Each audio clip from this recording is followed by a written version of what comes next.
I saw in my own son's eyes the same vacant look my great-grandfather had before he tried to hang his own sister.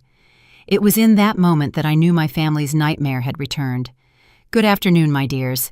It's Grandma Helen here, 72 years old and speaking directly from my little house in Laredo, Texas, right on the border with Mexico.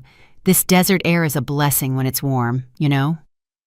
Today, I'm here to share with you a story I've kept deep in my heart for over 30 years. A story of love, of sorrow, and of how destiny sometimes weaves traps we never see coming.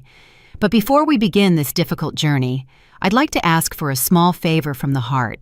Give this video a like. It doesn't cost a thing.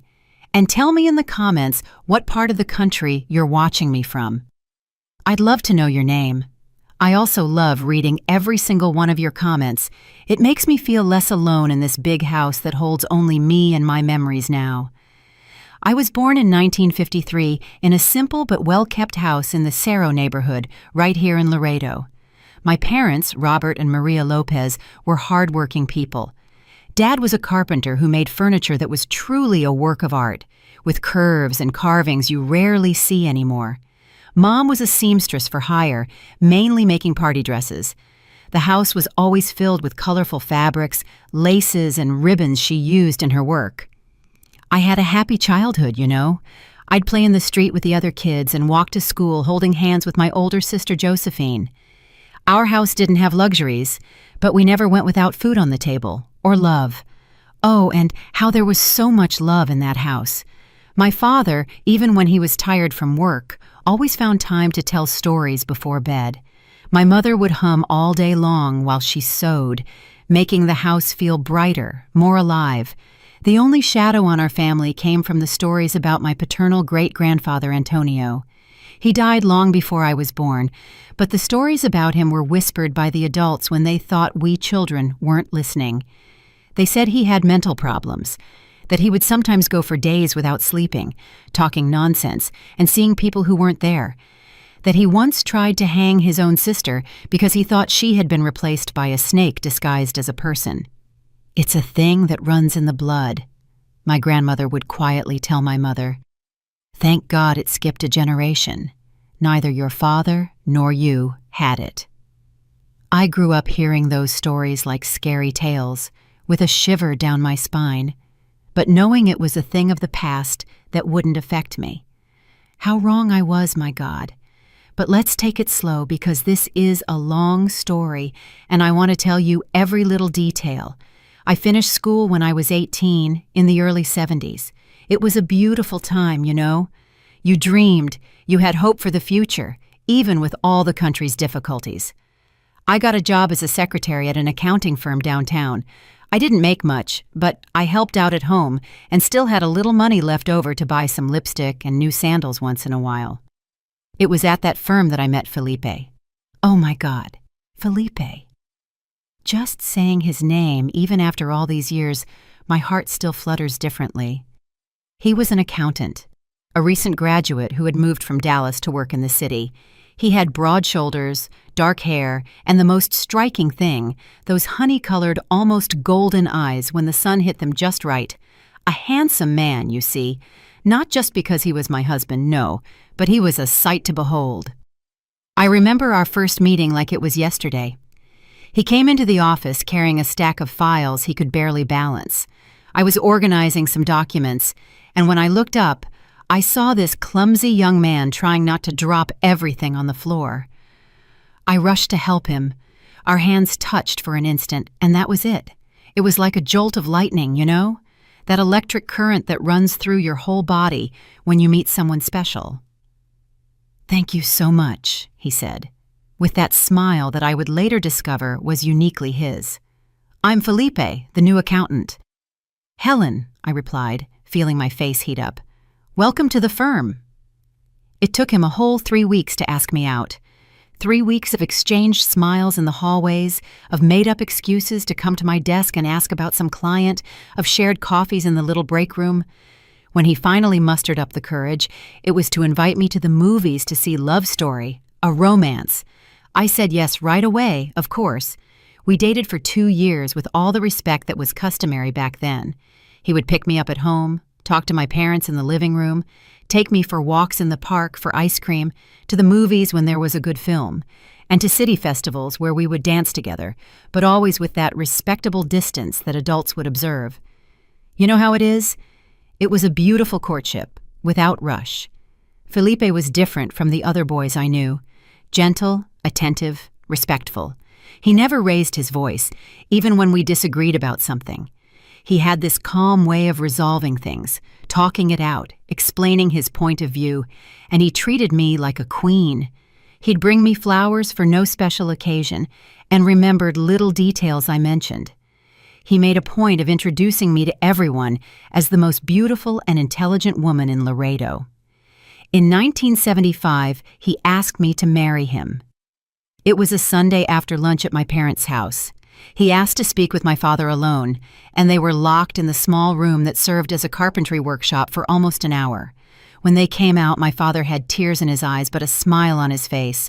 Felipe came to me, knelt right there in front of the whole family, and pulled a small box with a simple but beautiful ring out of his pocket. "Helen," he said, his voice trembling a little, "will you marry me and make me the happiest man in this world?" "I don't even need to tell you," I said, "yes, right?" The whole family applauded instantly. My mother cried, and my cousins immediately started arguing about the dress, the cake, and the flowers. We got married 6 months later in a simple ceremony at the First United Methodist Church of Laredo. We didn't have much money, but our families came together to make a beautiful party. My mother and my aunt spent weeks preparing sweets and appetizers. My father made a point of building the table for the cake with his own hands, using the most beautiful wood he could find. Friends took turns helping with the decorations for the church and the fellowship hall. My dress wasn't the most luxurious, but it was made with so much love by my mother and my godmother that for me, it was the most beautiful in the world. Delicate lace, tiny pearls sewn one by one onto the bodice, a modest but elegant train. When I looked in the mirror that day, I barely recognized the girl staring back at me. She looked like a princess from the stories my father used to tell when I was little. Felipe was waiting at the altar, so handsome in his navy blue suit, the only one he owned, but impeccably pressed and tailored for the occasion. When our eyes met, I saw tears in his. He later confessed, "When I saw you walking down the aisle, Helen, I thought my heart was going to burst with so much happiness." We started our life together in a small but cozy apartment near downtown. 2 bedrooms, a living room, a kitchen, and a tight little bathroom. It wasn't much, but to us, it felt like a palace. We decorated it with simple furniture, some made by my father, others bought on an installment plan. I planted geraniums in the windows, sewed colorful curtains, and decorated every corner with the greatest care. Felipe continued to work at the accounting firm, and after the wedding, I started making cakes and sweets to order from home. I'd always loved to bake, and soon my cupcakes, cheesecakes, and party cakes became famous in the neighborhood. It wasn't a steady income like the firm, but it helped with the bills and allowed me to stay home, preparing our nest, because that was our dream, to have a child. From the first days of our marriage, we would talk about it, what they would be like, what we would name them, and how we would raise them. Felipe wanted a boy to play ball with and to teach how to fish on weekends. I dreamed of a girl to dress in ribbons and bows and to teach the family recipes. But deep down, what we really wanted was a healthy baby. It didn't matter if it was a boy or a girl. The first few months of our marriage were pure joy. Discovering each other, learning to live together, making plans, waking up next to him every day, making coffee together before he left for work, and greeting him with a kiss when he came back in the evening. It was a simple happiness, but so complete that sometimes I would find myself feeling scared that it was all too good to last. At night, lying in bed, we would talk about the future. Felipe dreamed of opening his own accounting firm one day. I thought about turning my baking business into something bigger, maybe a small pastry shop. And of course, we planned our family. "I want at least 3 kids," Felipe would say, holding me close. "A house full of children running around, laughing." "3?" I would reply, pretending to be shocked. "Let's start with 1 and then we'll talk." And we would laugh and kiss and try month after month to make that dream come true. After 1 year of trying with no success, we started to worry.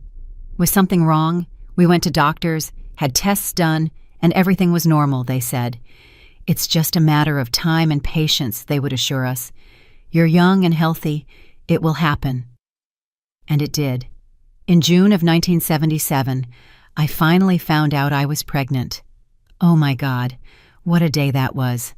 I took the test at the clinic that morning and spent the entire day planning how I would tell Felipe the news. I made his favorite dinner, a pot roast with mashed potatoes. As the good Texan he was, I set the table with our lace tablecloth we saved for special occasions. I even put flowers in a vase. When he came home from work, he was surprised by all the effort. "Is it our anniversary and I forgot?" he asked, worried.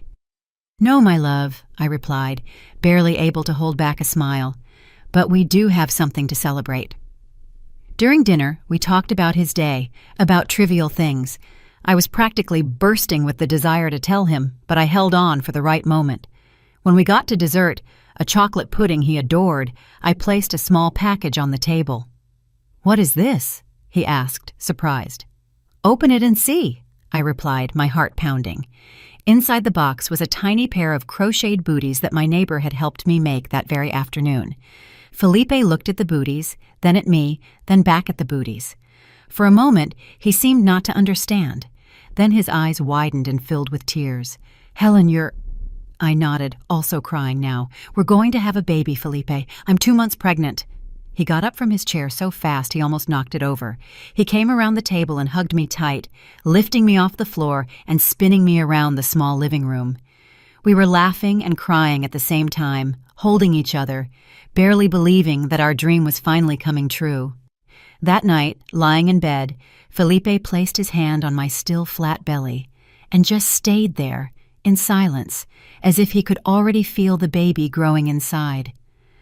"I'm going to be the best father in the world," he promised, his voice choked with emotion. "I'm going to teach him everything I know. I'll always be there. I'll love this child with all my strength." "I know you will," I replied, running my hand through his hair. "You're already the best husband in the world. You're going to be a wonderful father." The pregnancy was calm, thank God. I had morning sickness for the first few months, but nothing that kept me from doing my chores and baking orders. Felipe became even more attentive, if that was even possible. He'd come home from work with some fruit I was craving. He'd massage my feet when they swelled at the end of the day. He'd read books about babies and child development with so much dedication that sometimes I'd joke he was more pregnant than I was. In the 5th month, we found out we were having a boy. Felipe was so happy, he went out and told the whole town. "We're going to name him Michael Robert," he announced to anyone who would listen. "He's going to be an accountant like his father, or a doctor, or an engineer, whatever he wants to be." We prepared the baby's room with so much love. The walls, which were once white, were painted a light blue with white clouds that my cousin, who was good at drawing, painted for an entire Sunday. The crib was a gift from my parents. My father made a point of building it with his own hands, using the most beautiful wood he could find. My mother and aunts took turns making the layette. Sheets, diapers, blankets, tiny clothes that I would keep in the dresser, running my hand over each piece and imagining the little face that would soon fill those clothes. The last few months were filled with pure anticipation, my belly big, the baby's movements getting stronger, as if he couldn't wait to meet the world. Felipe would talk to my belly every night, telling him about his day, singing him lullabies, and making promises. "I'll take you fishing as soon as you get a little bigger," he would say. "I'm going to teach you how to play football, how to ride a bike, how to be a good man." Mike was born on a cold January morning in 1978, after almost 12 hours of labor. A chubby, rosy baby with a head of black hair that surprised even the doctors. "It looks like he was born with his hair combed," the nurse joked when they put him in my arms for the first time. I felt a love I didn't know was possible. It was as if my heart had doubled in size to accommodate all that feeling. Felipe, beside me, cried without any shame, his eyes fixed on the tiny bundle that was our son. "He's perfect," he whispered, gently running his finger over the baby's cheek. "Thank you, my love. Thank you for giving me this gift." We came home 3 days later, and our life entered a new phase. Sleepless nights, diapers to change, bottles to prepare, cries to decipher. But every challenge came with so much joy that we didn't even feel the tiredness. Mike's first smile, his first little tooth, the first time he rolled over on his own in bed, every milestone was celebrated as if it were the greatest achievement in the world. Felipe proved to be the father he promised he'd be. Even tired from work, he would come home and go straight to the crib. He would pick up our son, play with him, help with his bath, and tell him stories. On weekends, he would put Mike in the stroller and go for a walk around town, proud, showing his son to every acquaintance he met along the way. "Look how smart he is," he would say. "He already knows our voices. He can grab the rattle on his own, my dears." Looking back at those first few years, everything seemed so perfect. We had a beautiful family, a happy marriage, a healthy son who was growing up strong and smart.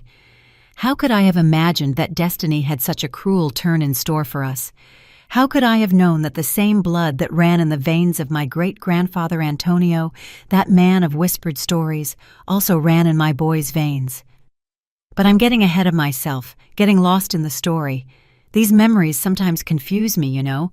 One moment I'm here, smelling homemade bread baking, hearing my little boy's laughter echoing through the house. The next moment, I'm already ahead, watching everything crumble like a sandcastle. My loves, if you've made it this far into the story, please type "I'm listening" in the comments, so I know there are people on the other side keeping me company on this difficult journey. In the next part, I'll tell you about our family's golden years before the shadows started to appear. Stay with me. Yes, Mike's childhood was a dream, my dears. Those first few years brought so much happiness that even now, so many decades later, when I close my eyes, I can still smell that baby scent, hear those delicious giggles echoing through the house, and see those curious little eyes discovering the world. From a very young age, my son showed an extraordinary intelligence. At just 1 year old, he was already speaking a few clear words, mama, dada, water, while other children his age were still just babbling. At 2, he was forming complete sentences that left his daycare teachers impressed. "Grandma Helen, this child is a prodigy," they would say when I went to pick him up. "He talks like a little adult." Felipe was so proud his chest nearly burst his shirt buttons. He bought a Super 8 film camera on 12 installment payments, an incredible luxury for our situation back then, just to record every moment of our son's development. On weekends, he would turn the living room into a movie theater, projecting home movies of Mike on the white wall, taking his first steps, blowing out birthday candles, and playing at the park. "This boy is going to go far," he would say, his eyes shining with expectation. He has his mother's intelligence and his father's determination. He's going to be a doctor, or maybe even a politician. When Mike turned 3 in 1981, we knew we needed a bigger house. Our little apartment, which once seemed like a palace, was now too small for our son's energy. He needed space to run, to explore, to grow. Luckily, Felipe's business was going well. He had been promoted to manager at the accounting firm, and my baking orders had built a loyal clientele that allowed me to contribute significantly to the family budget.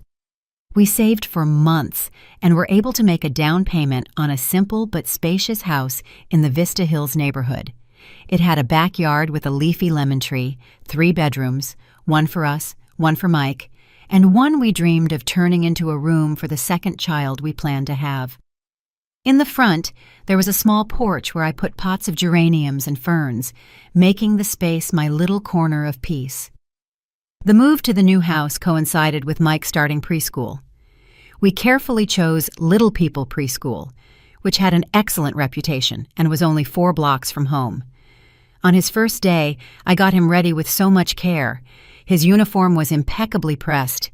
His lunchbox was filled with sandwiches, fruit, and a surprise cupcake, and his hair was combed with gel smelling of kids' cologne. "You're going to love school, my love," I explained as we walked hand in hand. "You'll make lots of friends, learn new things, and play a lot." He looked at me with those big, serious eyes, the same honey-colored eyes as his father, and replied with a maturity that surprised me. "I know, Mom.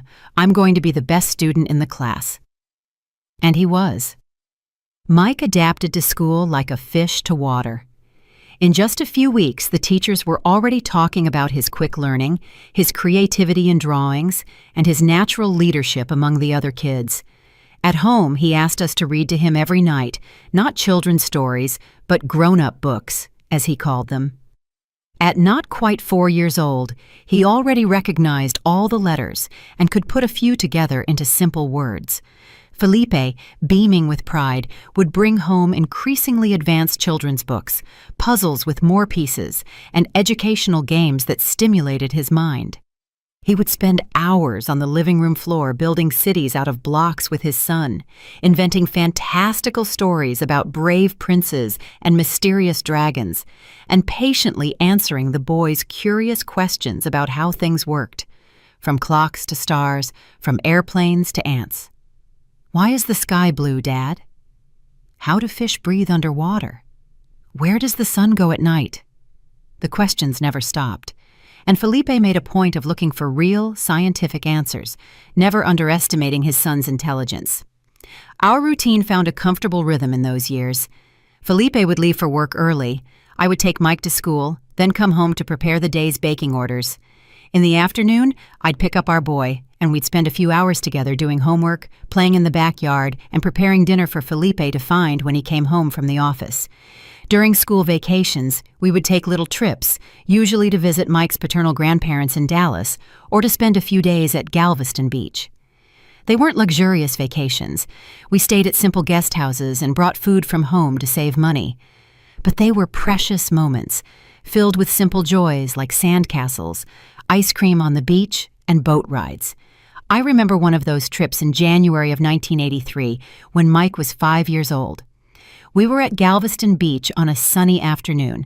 Felipe had gone to buy us popsicles, and I was watching Mike play in the wet sand, focused on building an elaborate system of canals for the ocean water to flow in and out of. Suddenly, an older boy, he must have been around 8, came running and deliberately stomped right through the middle of the construction, destroying everything. I got up immediately, ready to intervene, to comfort my son, who I was sure was about to start crying. But to my surprise, Mike didn't cry. He looked at the boy with a strangely calm expression and said in a voice that didn't sound like a child's, "You're going to regret that." The older boy laughed mockingly. "And what are you going to do, little boy? Cry to your mommy?" Mike continued to stare at him, motionless, with that fixed gaze that for an instant, just a flicker, reminded me of the stories about my great-grandfather. Then, without warning, he grabbed a handful of wet sand and threw it directly into the boy's eyes, who fell backward, screaming in pain. "Mike!" I cried, running toward them. "What did you do?" He turned to me, and his face was already that of my sweet boy again, with eyes wide with fear, as if he didn't even understand what he had just done. "He ruined my castle, Mom," he replied, his voice trembling. I got angry. The incident was quickly resolved. I apologized to the other boy's mother and explained that Mike had never done anything like that before and that it had just been an impulsive reaction. On the way back to the guest house, I had a serious talk with my son about how we need to control our impulses and how hurting others is never the solution, even when we're very angry. "Mike, we can't hurt people," I said. "Do you understand?" He nodded, seeming genuinely remorseful. "I'm sorry, Mom. I don't know what happened. It was like another person threw the sand." At the time, I took that as just a child's way of avoiding responsibility. It was only years later that I realized that maybe, just maybe, there was more truth to that statement than I could have imagined. But that was just an isolated incident. In general, Mike was a sweet, affectionate, and obedient child. All the neighbors, teachers, and family friends would comment on how polite, helpful, and intelligent he was. A golden child, they would say. And he was. at least in those golden years of childhood. When Mike turned 7 in 1985, something happened that would profoundly mark our family. Felipe, who had been working twice as hard at the firm, finally managed to raise enough capital to open his own business. With the help of a partner, Frank, a friend from college, he founded Frontier Accounting, a modest firm but one with great ambitions. It was a period of a lot of hard work, sleepless nights, and sacrificed weekends. Felipe would come home exhausted, but with a sparkle in his eyes that spoke of dreams coming true. I did everything I could to support him. I prepared nutritious meals for him to take to work and made sure the house was always in order, protecting the few hours he had at home so he could rest or spend quality time with our son. Mike, even though he was young, seemed to understand the importance of that moment. He didn't complain when his father missed a school presentation or came home too late for a goodnight kiss. Instead, he showed interest in the new business. He would ask to visit the office on weekends and watch, fascinated, as Felipe explained balances, taxes, and accounting.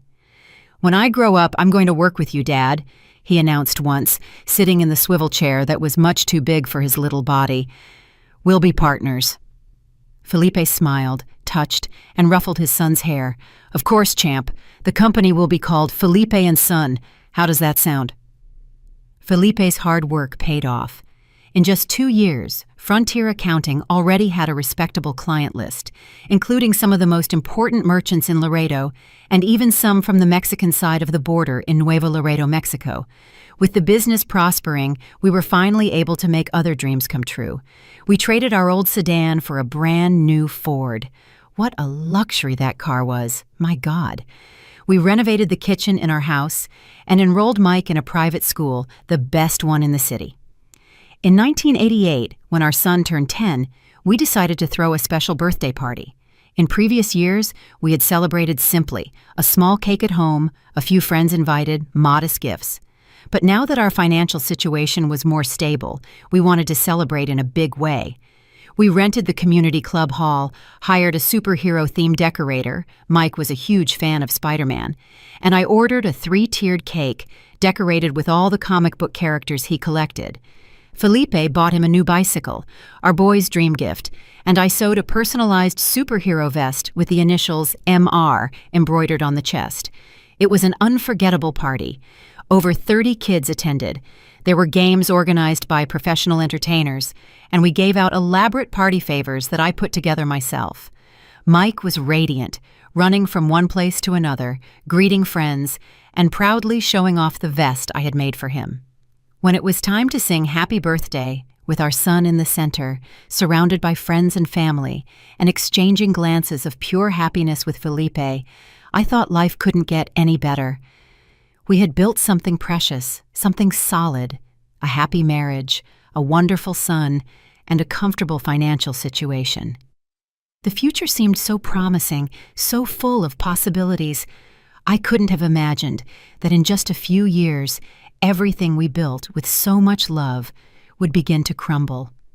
That the small, subtle signs we sometimes noticed in Mike's behavior, but chose to ignore, were just the prelude to a devastating storm that was approaching. The following years passed in a pleasant routine. Mike distinguished himself more and more in school, always among the top students, participating in math competitions, science fairs, and essay contests. At 12, he was already reading complex books, keeping a journal where he wrote surprisingly mature thoughts, and demonstrating multiple talents, from playing the guitar, a birthday gift when he turned 13, to drawing with almost photographic precision. But we also noticed some peculiarities. He was an intense kid. When he became interested in something, he would dive in almost obsessively. He went through phases of fixation on dinosaurs, then astronomy, then quantum physics, topics he would study with an unusual depth for his age.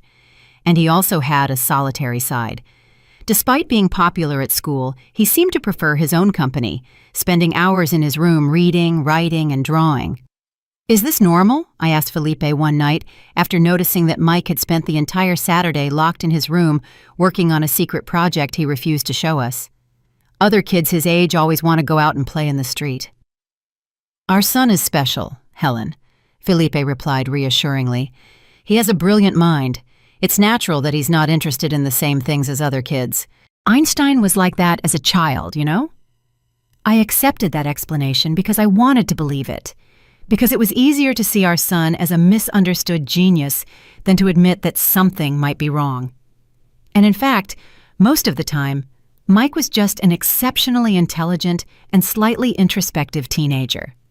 He had friends, participated in school activities, and talked to us about his interests and his plans for the future. In 1993, when he turned 15, Felipe decided it was time to get him more actively involved in the family business.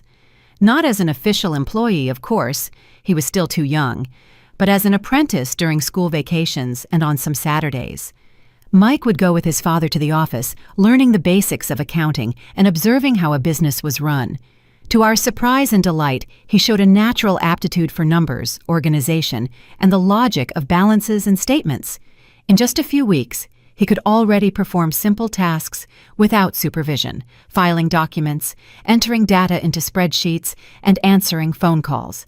Felipe was bursting with pride. "He has a knack for business, Helen," he would say, excited. "When he finishes college, he's going to revolutionize the firm. I'm certain that under his leadership, Frontier Accounting will expand throughout the state." Those were good times. Mike seemed to have found a purpose, something that channeled his intense mental energy in a productive way. At home, we talked about the future. He would study accounting, maybe at the University of Texas in Austin, or even down in Houston. Then he would come back to gradually take over his father's business. Everything seemed to be on track, planned and promising, until 1995. It was shortly after Mike's 17th birthday when I noticed the first significant changes in his behavior. It started with small things. He, who had always been so organized, started leaving his room a mess, clothes scattered, books piled up in disarray, notebooks open on his bed. His sleep, which had always been so regular, became erratic. Sometimes I would find him awake at 3 a.m, writing frantically in notebooks he would hide when I walked into the room. "I'm just studying, Mom," he would explain with a smile that didn't reach his eyes. "I have an important test tomorrow." But it was a school vacation, and there were no tests. His appetite also changed. He had always enjoyed eating, especially the meals I prepared with so much care. Now he would barely touch his food. He was visibly losing weight, his clothes starting to hang loosely on his adolescent body. "Are you eating enough, son?"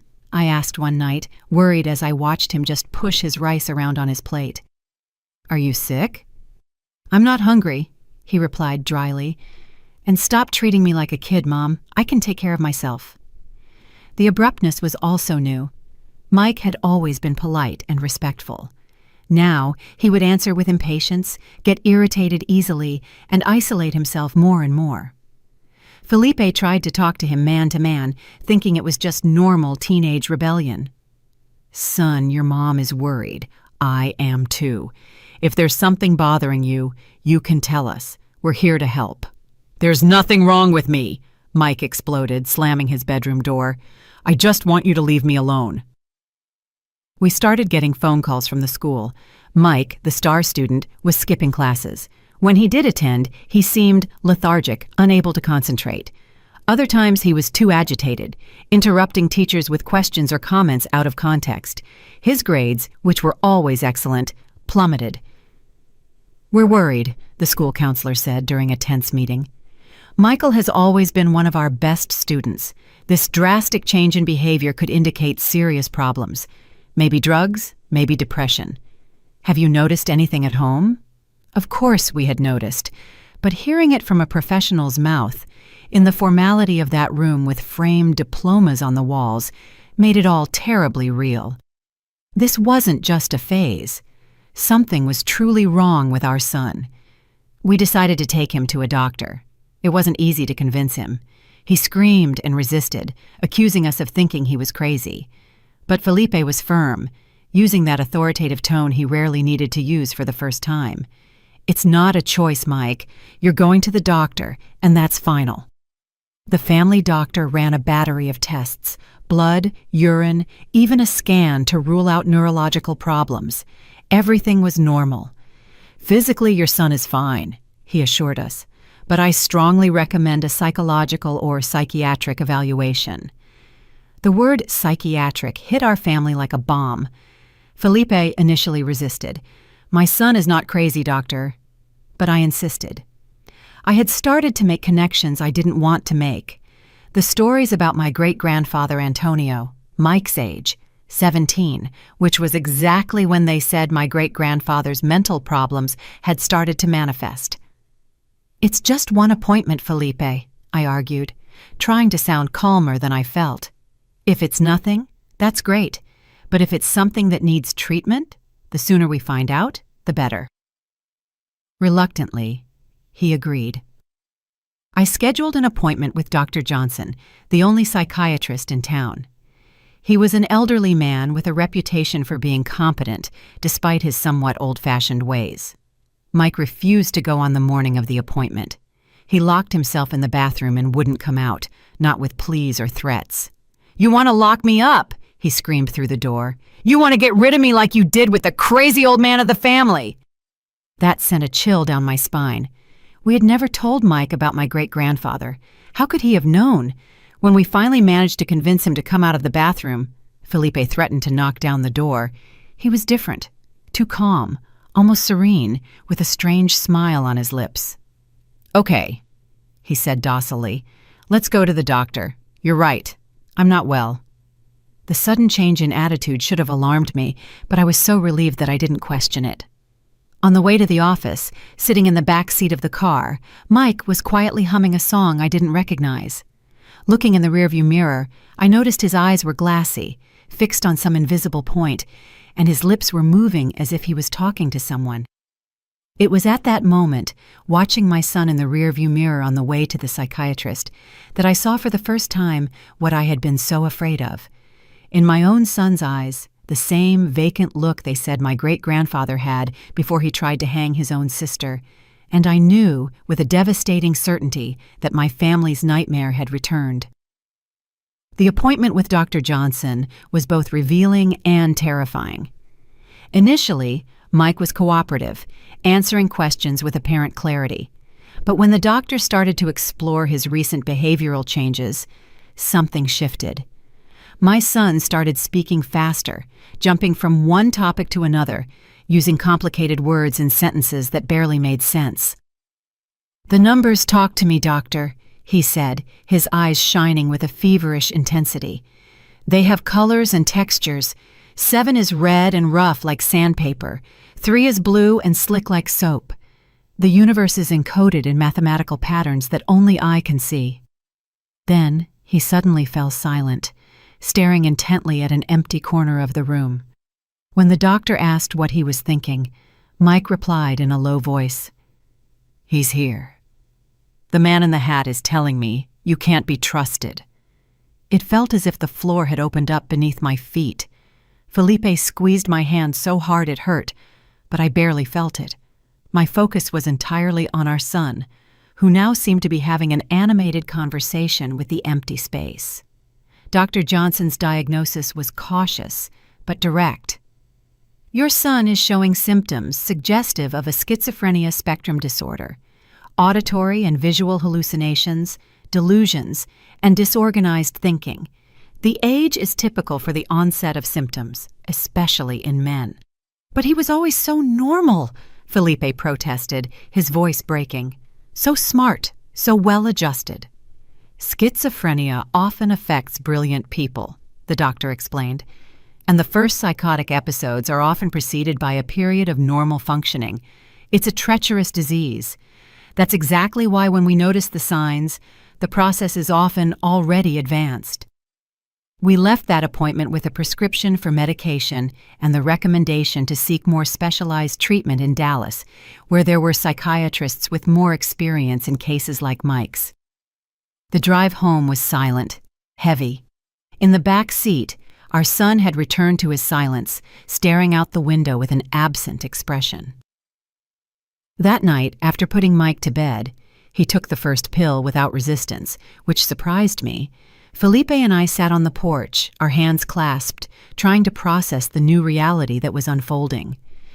"It's all going to be okay," Felipe repeated. more to himself than to me. "We'll get him the best treatment, the best doctors. Our son will overcome this." I wanted to believe him. Lord knows I did. But something inside me knew our life would never be the same again, that the golden years were behind us, and now we were facing a dark, uncertain, and terrifying journey. What we didn't know yet was how awful this journey would be. We couldn't have imagined that in just a few months we would lose not only our son's sanity, but also the pillar that held our family together. That destiny had an even greater trial in store for us when the violence that ran in my great-grandfather's blood would finally find its most brutal expression in the hands of my own son. But that, my dears, is a story for the next chapter of this painful saga that has been my life. A story I need to tell, no matter how difficult it is, so that maybe it can help other families who are facing the invisible monster of mental illness. Please give this video a like. I'd appreciate it so much. In the weeks following the diagnosis, we lived in a strange limbo. The medication that Dr. Johnson prescribed seemed to calm Mike's most obvious symptoms: the hallucinations, the agitation, the disjointed speech. He started sleeping better, eating regularly, and even went back to school after 2 weeks of rest at home. We came to believe, for a brief and blessed moment, that maybe the doctor had exaggerated, that maybe it wasn't schizophrenia, just an isolated episode of stress, of mental exhaustion from a brilliant teenager under too much pressure. How wrong we were. In March of 1995, following Dr. Johnson's recommendation, we traveled to Dallas for a consultation with a specialist, Dr. Anthony Roberts, a renowned psychiatrist with extensive experience in psychotic disorders. His clinic was in a modern building in the neighborhood of University Park, so different from our doctor's old-fashioned office in Laredo. He had polite receptionists, a waiting room with comfortable armchairs, current magazines, and a decorative water fountain that created a calming atmosphere. Mike, surprisingly, was cooperative that day. He dressed appropriately, held a clear conversation during the 3-hour trip, and even joked with his father about the chaotic traffic in the big city. When we arrived, he sat calmly in the waiting room, flipping through a scientific magazine with apparent interest. "I'm feeling so much better," he assured us before going into the office. "I think these meds really work." Felipe squeezed my hand, a flicker of hope in his tired eyes. "See? Our boy is coming back." The consultation lasted almost 2 hours. Dr. Roberts first spoke with Mike alone, then with us, and finally with all 3 of us together. His approach was different, less formal and warmer than Dr. Johnson's, but just as meticulous. He took a detailed history, explored family background. I shuddered at the mention of my great-grandfather Antonio, reviewed the medications, and ordered new tests. When it was finally time for the diagnosis, his face took on a gentle but serious expression. "Michael presents a picture that is quite consistent with paranoid schizophrenia," he explained, using technical terms that blurred in my anxious mind. "The delusions of reference, the auditory hallucinations, the blunted affect interspersed with periods of clarity. It all points to a schizophrenic spectrum disorder, likely with a significant hereditary component." "But he seems so well today," Felipe argued, his voice trembling with contained emotion. "Almost normal." The doctor nodded understandingly. "That's a common characteristic of the disease, especially in the initial stages. There are fluctuations, periods of apparent normality followed by relapses. The medications help control the symptoms, but they don't cure the condition." "Will he be able to live a normal life?" I asked. It was the question that had tormented me most since the nightmare began. Will he be able to study, work, have a family of his own one day? "With the right treatment, many patients achieve a satisfactory quality of life," the doctor replied, choosing his words carefully. "But I have to be honest, Michael will have significant challenges. Schizophrenia is a chronic condition that will require continuous medical monitoring, regular medication, and possibly lifestyle adaptations."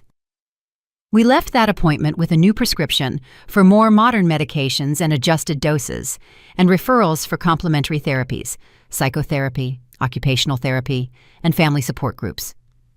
Dr. Roberts suggested that we consider having Mike's treatment in Dallas, where there would be more specialized resources. Think about it carefully, he advised. It's an important decision. Moving to a new city can be stressful, but the benefits of access to a specialized multidisciplinary team may outweigh the inconvenience. On the way back to Laredo, we discussed our options. Moving to Dallas would mean leaving our house, Felipe's business, my small network of baking clients, and our entire social circle. But staying would mean relying only on Dr. Johnson, who was already elderly and had outdated knowledge about the latest treatments. Mike, sitting in the back seat, remained strangely silent. When I asked what he thought of the idea of moving to the big city, he just shrugged. "It doesn't matter," he replied, looking out the window. "The man in the hat is coming with me anyway." A shiver ran down my spine. The man in the hat, his most frequent hallucination, hadn't been mentioned in days. I thought it had disappeared with the medication. I exchanged a worried glance with Felipe, who gripped the steering wheel so hard his knuckles turned white. We decided to wait, to give the new medications a chance, and see how Mike would respond in the coming weeks before making a drastic decision like moving cities. Felipe talked to Frank, his partner, about the possibility of temporarily reducing his workload to be more present at home. I reorganized my baking orders, prioritizing only my oldest and most profitable clients to have more time to take care of our son. For a few weeks, it seemed like we had made the right decision. Mike went back to school full-time and resumed some of his normal activities. The new medications had side effects. He complained of a dry mouth, daytime drowsiness, and slight tremors in his hands. But they seemed to be controlling the psychotic symptoms. The weekly appointments with Dr. Johnson were calm and routine. It was in May, almost 2 months after the Dallas appointment, that things started to fall apart again. It all began when I found the pills, dozens of them, hidden inside a book on Mike's bedroom shelf. He hadn't been taking the medication for weeks, maybe since we got back from Dallas. I confronted him, of course, first calmly, trying to understand. "Son, why did you hide the meds? You know you need them to be well." He looked at me with a coldness I didn't recognize. "They make me slow and heavy. I can't think straight when I take them." "But the delusions come back without them, Mike." A strange smile formed on his lips. "And who says they're delusions, Mom? What if I really can see things that you can't? What if the man in the hat is real, just invisible to ordinary minds?" The conversation quickly degenerated. Mike became agitated, pacing back and forth in his room, gesturing at the air as if he were talking to someone only he could see. When I tried to hold him and calm him down, he pushed me with surprising force, making me fall back onto the bed. "Don't touch me!" he screamed, his eyes wide with fear and rage. "He says you want to poison me, that the meds are poison." Felipe arrived home from work in the middle of this chaos. I'd never seen him so scared as in that moment, standing in the bedroom doorway, watching our 17-year-old son in the throes of a psychotic break, yelling delusional accusations at us. We called Dr. Johnson, who came to our house immediately. For the first time, he mentioned the possibility of hospitalization. If he's not taking the medication voluntarily and is showing aggressive behavior and intense paranoid delusions, it may be necessary for him to have a period of stabilization in a hospital setting, the doctor explained, while in the next room, Mike continued to talk to himself, now in a lower, more conspiratorial voice. The idea of hospitalizing our son broke our hearts. We imagined psychiatric hospitals as dark, dehumanizing places filled with sedated patients and brutal treatments. But Dr. Johnson assured us that things had changed a lot in recent decades. St. Luke's Psychiatric Hospital in Dallas has an excellent youth wing, he explained. The treatment is humane, focused on stabilization and reintegration. We're not talking about a prolonged hospitalization, just the time needed to adjust the medication and ensure that Michael takes it regularly. Reluctantly, we agreed to consider the option. But before we could make any decision, Mike seemed to improve suddenly. The next morning, he came down for breakfast, calm and almost serene. He apologized for his behavior the night before and promised to start taking his meds regularly. He said he had had a moment of confusion, but now he was clearer. "It was just a slip-up, Mom," he explained, obediently taking the pill I placed beside his glass of juice. "It won't happen again." I wanted so badly to believe him, and for a few days I really did. I personally supervised every dose of medication, making sure he actually swallowed it, not hiding it under his tongue as I later discovered he had been doing. Mike returned to his routine: school, home, and sometimes a trip to his father's office on weekends. He seemed stable, almost normal. It was exactly when we let our guard down that the worst happened. One Friday in June, Mike didn't come home from school at the usual time. By 5 in the afternoon, I was starting to worry. By 6, I was in a panic. I called all his friends I knew, the school, even the small police station in town. No one had any news. Felipe went out to look for him, driving around the places our son used to frequent: the Central Park, the public library, the football field on the edge of town. Nothing. When he returned around 9 o'clock that night, his face was pale, his eyes red from holding back tears. "We're going to the police," he decided. "This isn't normal. Something has happened." We were getting ready to leave when we heard the sound of keys in the door. Mike walked in, his hair messy, his clothes dirty and wrinkled, and a strong smell of alcohol coming from him. "Where have you been?" Felipe practically shouted, a mix of relief and fury in his voice. "We've been worried sick." Mike smiled, a smile that didn't reach his eyes, a bitter, almost adult sound. "I went to meet some friends in Nuevo Laredo, people who actually understand me." Nuevo Laredo was the Mexican city on the other side of the border, literally a few steps away from downtown Laredo. The two cities were practically one, separated only by the Rio Grande, the famous border between the U.S. and Mexico. "What friends?" I insisted, noticing that his eyes were dilated, not just from the alcohol. "What did you take, Mike?" He laughed. "What makes me feel good, Mom? What keeps the voices away, better than those pills you force me to swallow?" Felipe stepped forward and grabbed his son's arm. "Did you use drugs? Answer me. What happened?" What happened next was so fast that I barely had time to process it. Mike pulled away with a sharp movement and then threw a punch at his father's face. Felipe stumbled backward, more surprised than hurt, blood trickling from the corner of his mouth. "Don't touch me," Mike yelled, his eyes wide and wild. "Neither of you touch me. You're not my parents. My real parents have been replaced." It was the classic Capgras delusion. I found out the name later in my desperate readings about the disease, the conviction that people close to you, usually family members, have been replaced by identical imposters. It's a common symptom in certain types of paranoid schizophrenia. That night was a nightmare. Mike alternated between periods of intense aggression, breaking objects and threatening us, and moments of pure fear, huddled in a corner, begging the imposters not to hurt him. We called Dr. Johnson, who came accompanied by 2 nurses from the small town hospital. It took physical force to restrain our son and give him a sedative. "We have no choice," the doctor said, watching Mike finally fall asleep on the living room sofa, surrounded by the wreckage of objects he had broken in his rage. "He needs immediate hospitalization." The next day, a cloudy Saturday that seemed to reflect the darkness in our hearts, we made the most difficult trip of our lives. Mike, still under the effects of the sedative, barely registered what was happening. We settled him in the back seat of the car, covered him with a blanket, and began the long trip to Dallas. The admission process at St. Luke's Hospital was surprisingly efficient, but emotionally devastating. We filled out forms, signed authorizations, and spoke with doctors, social workers, and psychologists.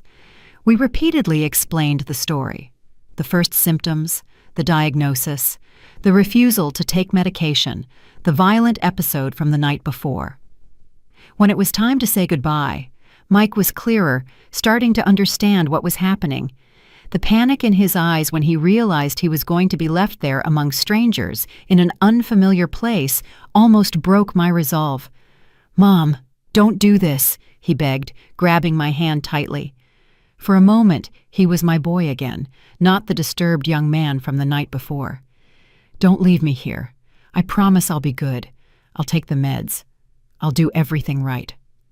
Felipe, beside me, swallowed hard, tears running freely down his face, which was marked by the night of terror. "It's for your own good, son, just until you're better." "I'm already better," Mike insisted, looking frantically around at the sterile white walls of the admission room. "Please, Dad, Mom, don't abandon me here." It took all my strength to let go of his hand, to take a step back when the nurses came to take him away. The scream he let out, an animal sound, pure suffering, still echoes in my nightmares. "You'll pay for this," he bellowed as he was led down the hallway. It was no longer my son's voice, but something distorted by rage and the disease. "You're not my parents. My parents would never throw me in a mental institution." In the car, heading home without our son, the silence between Felipe and me was dense, almost suffocating. Words seemed inadequate in the face of the magnitude of the pain we felt. He drove mechanically, his eyes fixed on the road, occasionally raising a hand to wipe away a stubborn tear. "We did the right thing," he finally murmured when we were halfway home. "We had no choice." "I know," I replied, even though a part of me wasn't so sure. "But why does doing the right thing hurt so much?"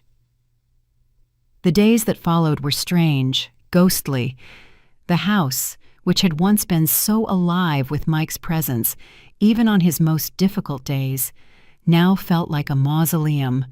His empty room, the empty chair at the dining room table, the silence in the mornings where we used to hear his hurried footsteps getting ready for school. We called the hospital every day, anxious for news. In the first few days, the information was minimal. "He's adjusting," they would say. "A period of adjustment is normal." The first week, we couldn't visit him. It was part of the protocol for patients in acute crisis, they explained. Finally, after 10 days that felt like an eternity, we were allowed to visit our son. We made that 3-hour trip to Dallas again, our hearts heavy with a mixture of hope and fear. The hospital wasn't the gloomy place I had feared. The youth wing, in particular, was surprisingly welcoming. Walls painted in light colors, a common room with games and books, and simple but clean rooms shared by a maximum of 2 patients. Mike was sharing his room with a younger boy, who seemed to have some kind of mood disorder. When he saw us in the visiting room, Mike didn't show the joy we had secretly hoped for. He was calm, almost apathetic. "It's the effect of the medication," the nurse later explained. We talked for almost an hour about trivial, superficial things. He asked about the house, about the neighbors, about Felipe's work. He avoided mentioning his condition, the treatment, or when he could come home.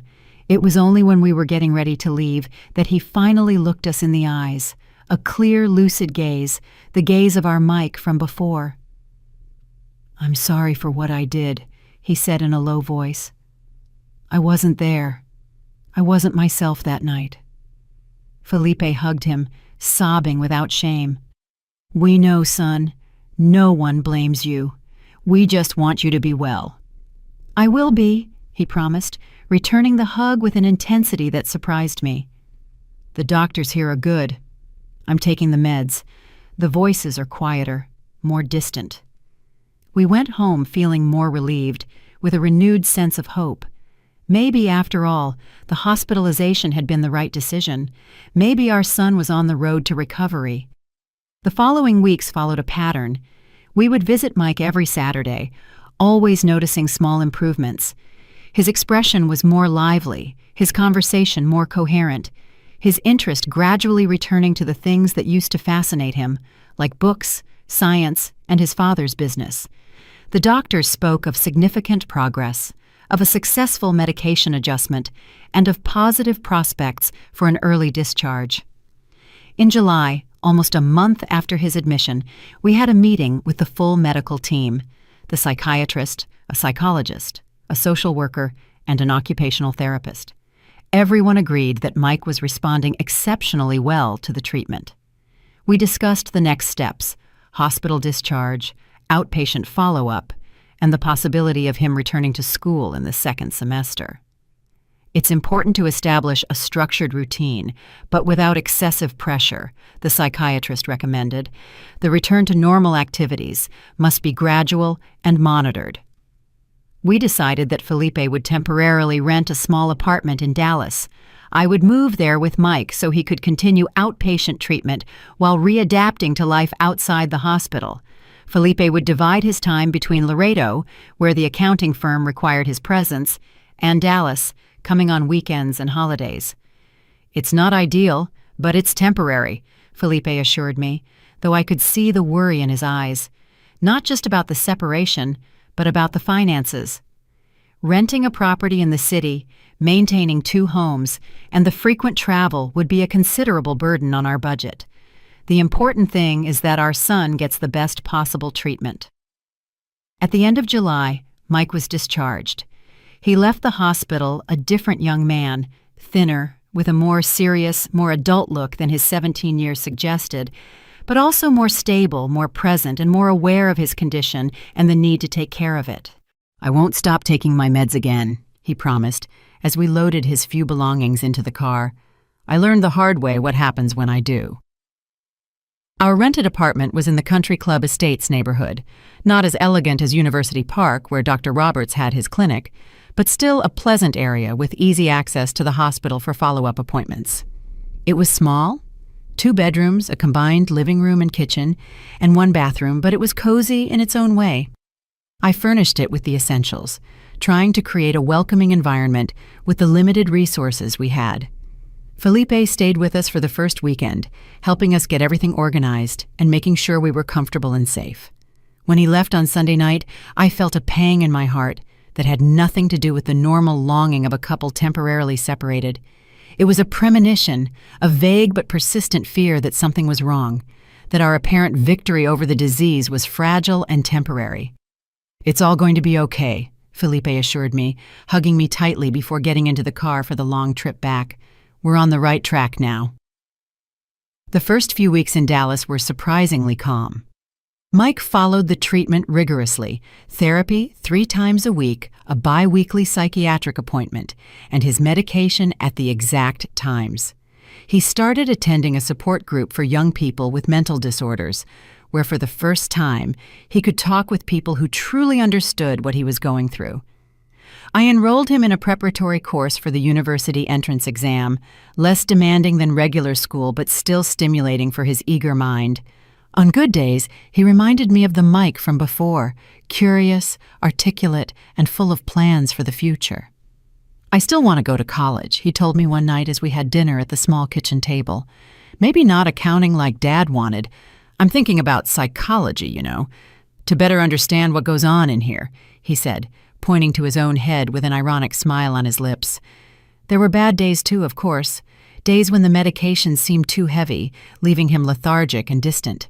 Days when the side effects, tremors, dry mouth, dizziness, left him frustrated and irritable. Days when the voices, though quieter, were still there, whispering doubts and fueling fears. "The man in the hat still appears sometimes," he admitted during a joint session with his therapist, "not as clear as before, but like a shadow out of the corner of my eye, and I don't believe what he says anymore. I know he's not real, but he's still there." Felipe came every weekend, just as he promised. He would arrive on Friday night, exhausted from the trip and the intense work week, but always with a smile and with gifts.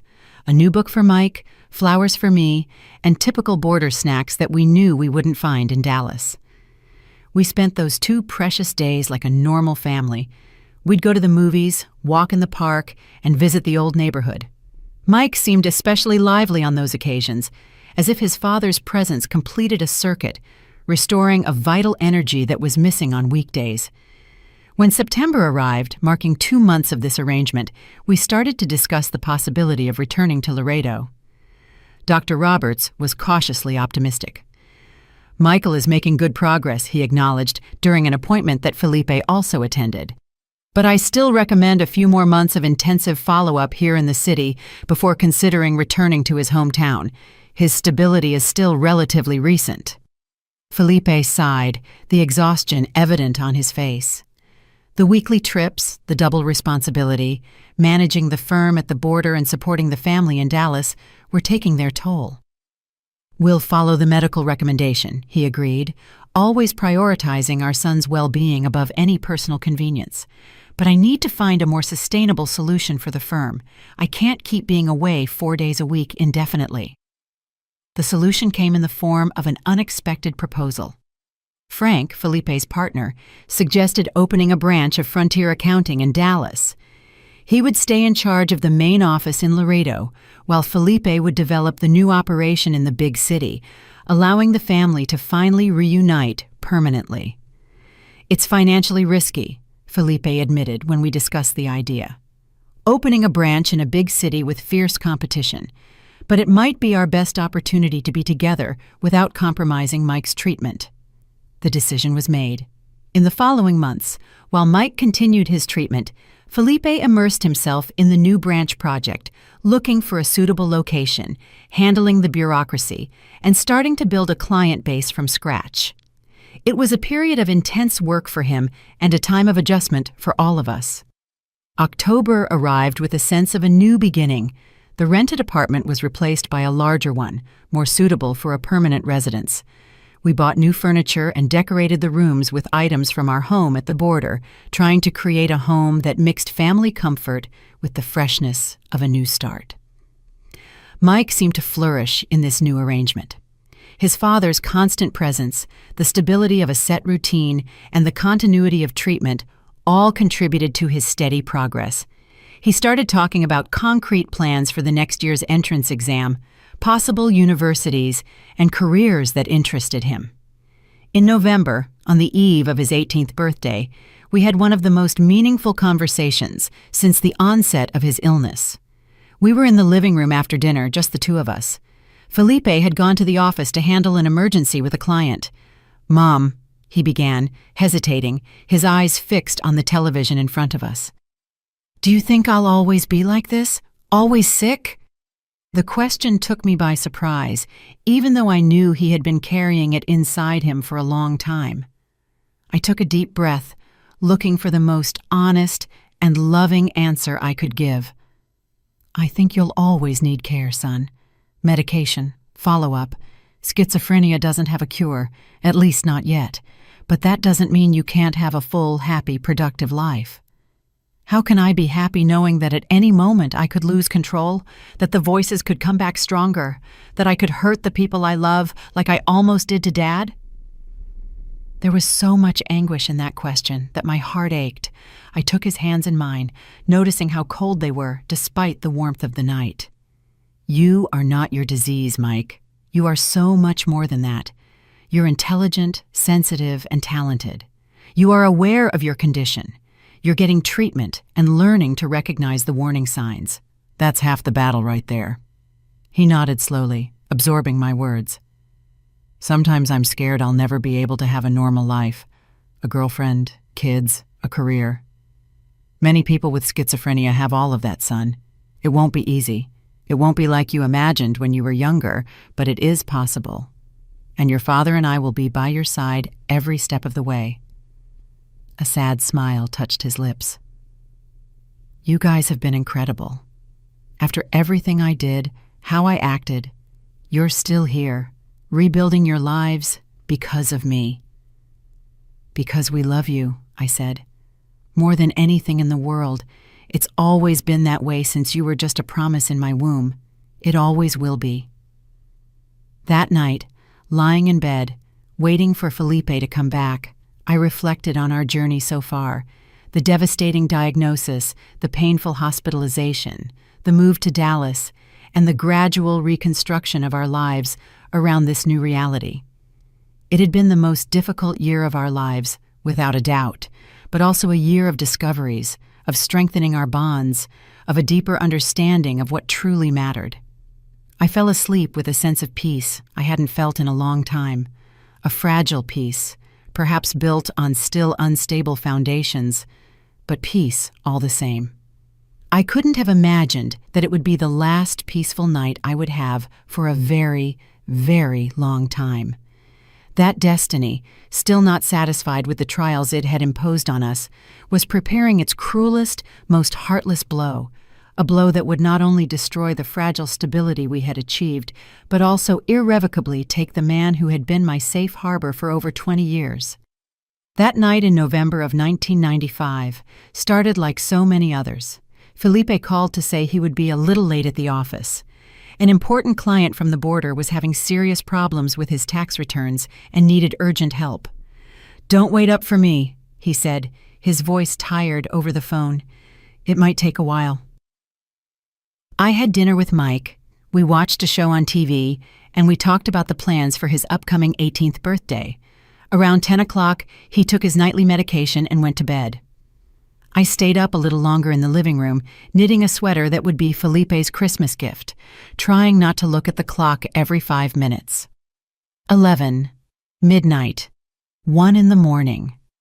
Exhaustion finally overtook me. I left a note on the kitchen table. "There's food in the oven. I love you," and went to sleep, imagining that I would find Felipe next to me when I woke up, just like so many other times he had come home late at night. The phone rang at 4:27 in the morning.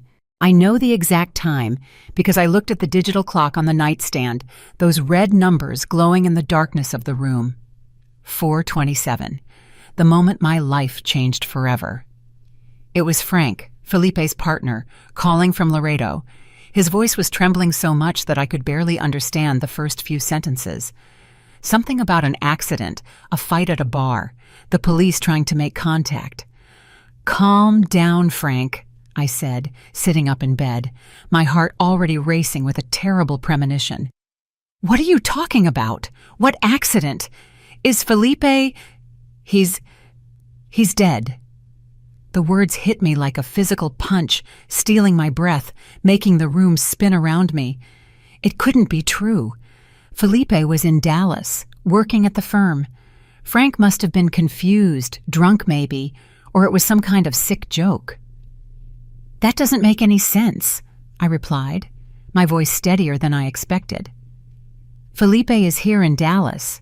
He stayed late at the office last night." There was a heavy silence on the other end of the line. Then Frank's voice, now choked with sobs, said, "He was here, Helen. He came yesterday afternoon to handle the situation with Al Mendoza, that winery client. He said he was going to head back to Dallas in the morning." My mind refused to process the information. Felipe hadn't mentioned any trip to Laredo. Why would he hide it from me unless...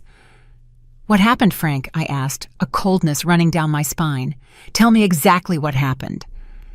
Slowly, through painful pauses and confused explanations, the story emerged. Felipe had gone to Laredo that day without telling me to personally resolve the client's situation. Once his work was done, he went to a bar, a simple but respectable establishment in the central part of town, to meet up with some friends before spending the night at our old house, which we still maintained. The bar was dangerously close to the border, a territory where the laws of the two countries blurred, where smuggling was rampant, and where criminal groups operated with relative freedom. That night, one of those groups, the Border Crew, a gang known for smuggling liquor and cigarettes, was at the bar. There were about 8 men already drunk, causing a commotion and harassing the other patrons. Felipe, always diplomatic, tried to defuse the situation when one of the men started bothering the waitress. "Leave the girl alone," he reportedly said, stepping between the thug and the young woman. "She's just doing her job." Simple, civilized words, words that cost him his life. The man didn't like the intervention. He pulled out a knife, one of those big hunting knives, and without warning he stabbed Felipe in the abdomen. A single, deep, precise stab. The attacker's friends immediately dragged him out, across the border to the U.S. side, where they would be safe from Mexican law enforcement. Felipe was rushed to the small city hospital, but the bleeding was too extensive. He died on the operating table, with no chance to say goodbye, no chance to fight. At 3:48 in the morning, his death was officially pronounced. When I hung up the phone, I stayed motionless in bed, unable to cry, to scream, to do anything. A strange numbness took hold of my body, as if I were watching everything from a great distance, as if it were someone else receiving the news that their husband of 20 years had been murdered in a bar fight. I don't know how long I was like that, paralyzed. Maybe minutes, maybe hours. The sky was starting to lighten when I finally managed to move. My first conscious thought was about Mike. How could I tell our son, already so fragile from his illness, that his father had been brutally murdered? How could I protect him from a blow that would surely threaten all the progress he had made in the past few months? I decided to wait until he woke up on his own. There was no rush. Nothing would change the fact that Felipe was dead, and I needed those few hours to minimally process what had happened, to find the strength to be the pillar my son would need. I took a hot bath, letting the tears finally come, mixing with the running water. I dressed mechanically, made coffee, and sat at the kitchen table and waited. Mike appeared around 8, his hair messy from sleep, his eyes still a little cloudy from the night before his medication. He smiled when he saw me, a sleepy, innocent smile. "Morning, Mom. Where's Dad?" The question was so normal, so routine, that for one insane second, I thought about lying, about saying that Felipe had left early and would be back soon. To postpone for a few hours the inevitable pain that was coming. But I looked into my son's eyes, Felipe's same honey-colored eyes, and I knew I couldn't do that. "Son," I began, my voice trembling despite all my efforts to keep it steady. "Something terrible happened. Your father went to Laredo yesterday to solve a client problem, and there he—" The words refused to come out. How do you say that the man he admired most in the world, his hero, his safe harbor, had been stabbed to death in a border bar fight? How do you put something so brutal, so senseless, into words? "He died, didn't he?" Mike asked, his voice strangely calm. "The man in the hat told me this would happen." A shiver ran down my spine. The man in the hat, Mike's most persistent hallucination, which we thought was under control with the medication. Had he come back, or was it just a macabre coincidence? "Yes, son," I confirmed, reaching for his hands across the table. "There was a fight at a bar. He tried to defend a girl who was being harassed, and a man attacked him with a knife. He didn't survive." I was expecting tears, screams, and denial, any of the normal reactions to grief. Instead, I saw something that scared me much more, a detachment, a disconnection, as if a curtain had descended over Mike's eyes, separating him from reality. "He told me," my son repeated, his gaze fixed on a point past my shoulder. "The man in the hat said Dad was going to leave us, that it would just be the two of us, that it was better that way." "Mike," I said, squeezing his hands, trying to bring him back. "That's not real. Your father didn't leave us by choice. It was a terrible accident, a tragedy. No one could have foreseen it." But he was no longer listening to me. He got up abruptly, went to the window, and started mumbling to himself, or to someone only he could see. The crisis we had feared so much was beginning, catalyzed by the shock of the loss. I immediately called Dr. Roberts, explaining the situation in hurried words, broken by fear. He understood the gravity of the moment and promised to come to our apartment as quickly as possible. In the meantime, he instructed, "Give him an extra dose of his emergency medication. Keep him calm. Don't confront him. Don't deny what he's seeing or hearing. Just be present."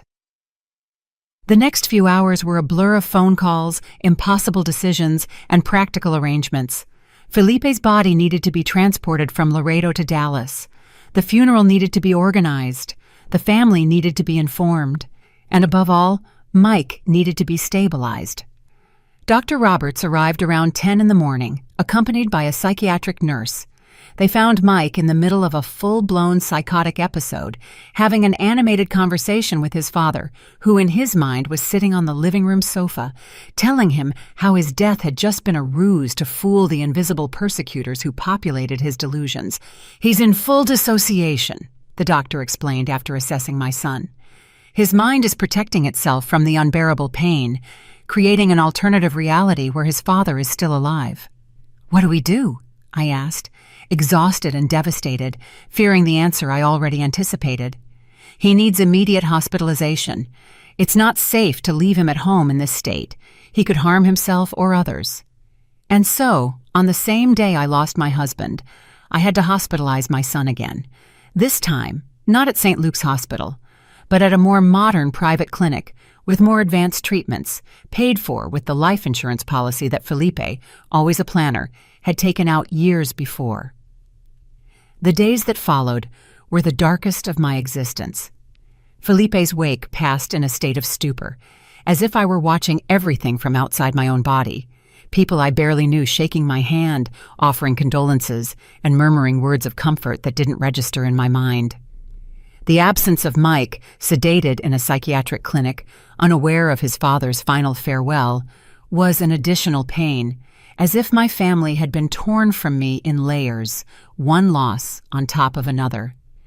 The burial took place in Dallas, not Laredo. I couldn't bear the thought of leaving Felipe in the city that had taken him from me. Besides, our life was in Dallas now. As painful as it was to admit, we had no plans to return to the border. Frank, Felipe's partner, was extraordinary during that period. He handled all the paperwork and legal matters related to the business.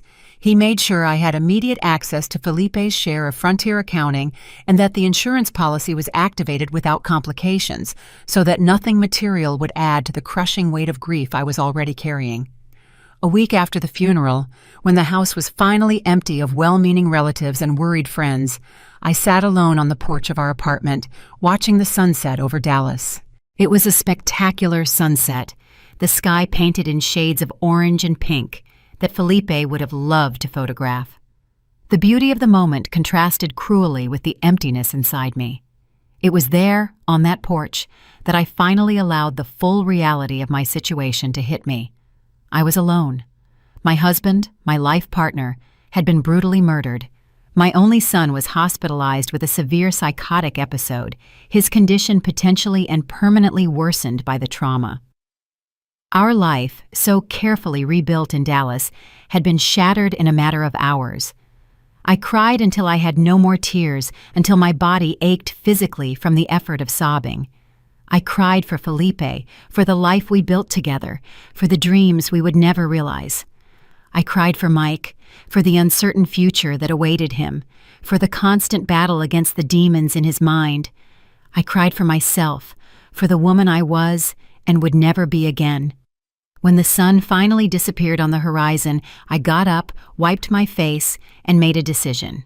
I would not allow myself to fall apart. Not now, not when my son needed me more than ever. Felipe was gone, but Mike was still here, fighting, and I would fight by his side until my last breath.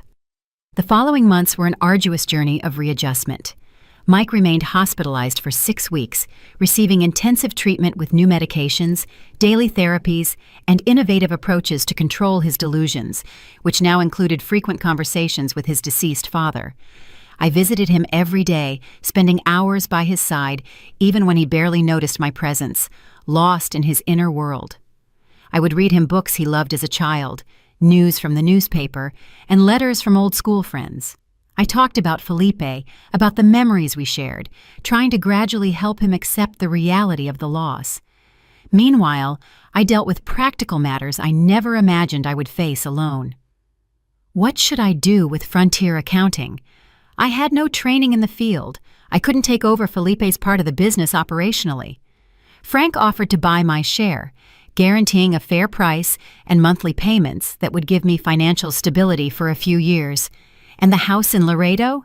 Keeping it would mean a painful connection to the place where Felipe was murdered. Selling it would mean cutting the last physical ties to the city where we built our family and where we lived so many happy moments. Decisions, decisions, decisions, all weighing exclusively on my shoulders with no Felipe to discuss, ponder, or advise with, without even a son who was lucid enough to offer an opinion. It was during this period that I discovered an inner strength I didn't know I had. I learned to trust my own judgment, to make difficult decisions, and to live with their consequences. I sold the house on the border and accepted Frank's offer for Felipe's share in the firm. I reorganized our finances to ensure that no matter what, Mike would always have the resources for his treatment. In January of 1996, 2 months after Felipe's death, Mike was finally discharged from the clinic. He was more stable. The delusions were controlled by the new medication, and the reality of his father's death was gradually accepted, at least on a conscious level. But it was a different young man who came home, quieter, more withdrawn, with a distant look that rarely brightened. The doctors explained that this was to be expected, a combination of the effects of the stronger medication, the natural process of grief, and the evolution of schizophrenia itself. "He may never be exactly as he was before," Dr. Roberts warned during one of our appointments. "The important thing now is stability, security, and routine." And that's what I tried to provide. I turned our apartment into a sanctuary of calm and predictability. Regular times for meals, medication, and therapy. A calm environment without excessive stimuli that could trigger a crisis. A constant presence, attentive but not suffocating. Mike had just turned 18, legally an adult, but emotionally more vulnerable than a child. The dream of college was temporarily put on hold. Instead, he started going to a psychosocial rehabilitation center 3 times a week, where he participated in therapeutic workshops, support groups, and recreational activities with other young people in similar situations. The routine worked for a while. There were even moments of hope, sparks of the old Mike emerging occasionally, a perceptive comment about a book he was reading, an unexpected joke during dinner, a renewed interest in drawing, an activity he had always loved as a child. But the stability was fragile, built on shaky foundations.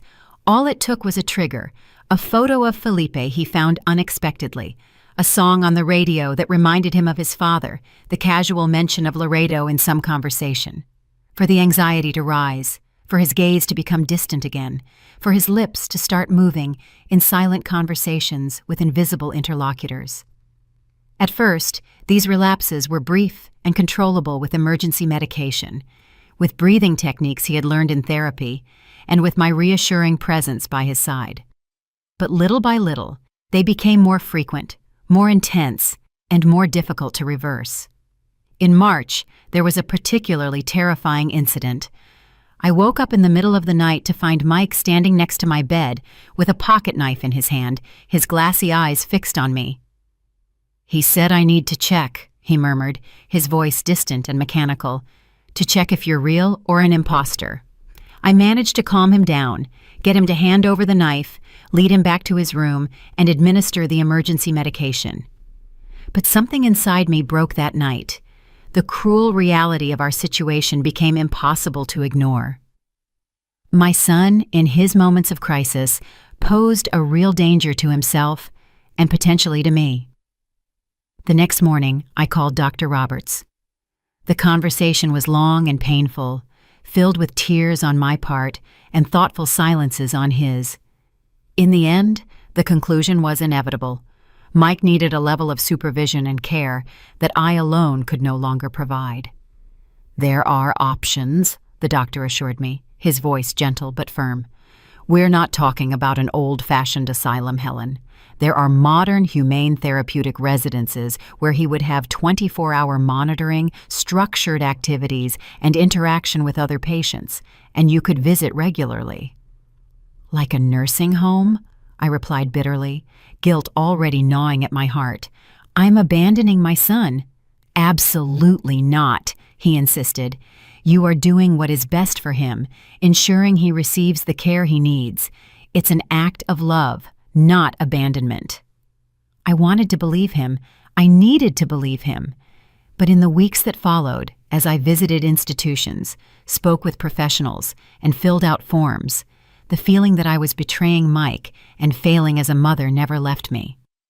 How could I explain to an 18-year-old, already so fragile from the loss of his father, that he could no longer live with his mother? How could I make him understand that it wasn't rejection or abandonment, but the only way to ensure his safety and well-being? The conversation I had dreaded finally happened in April, on a sunny afternoon. Mike was having a good day, lucid and present, and he even helped me prepare lunch. I sat with him on the porch, his hands in mine, and explained as lovingly as possible what was about to happen.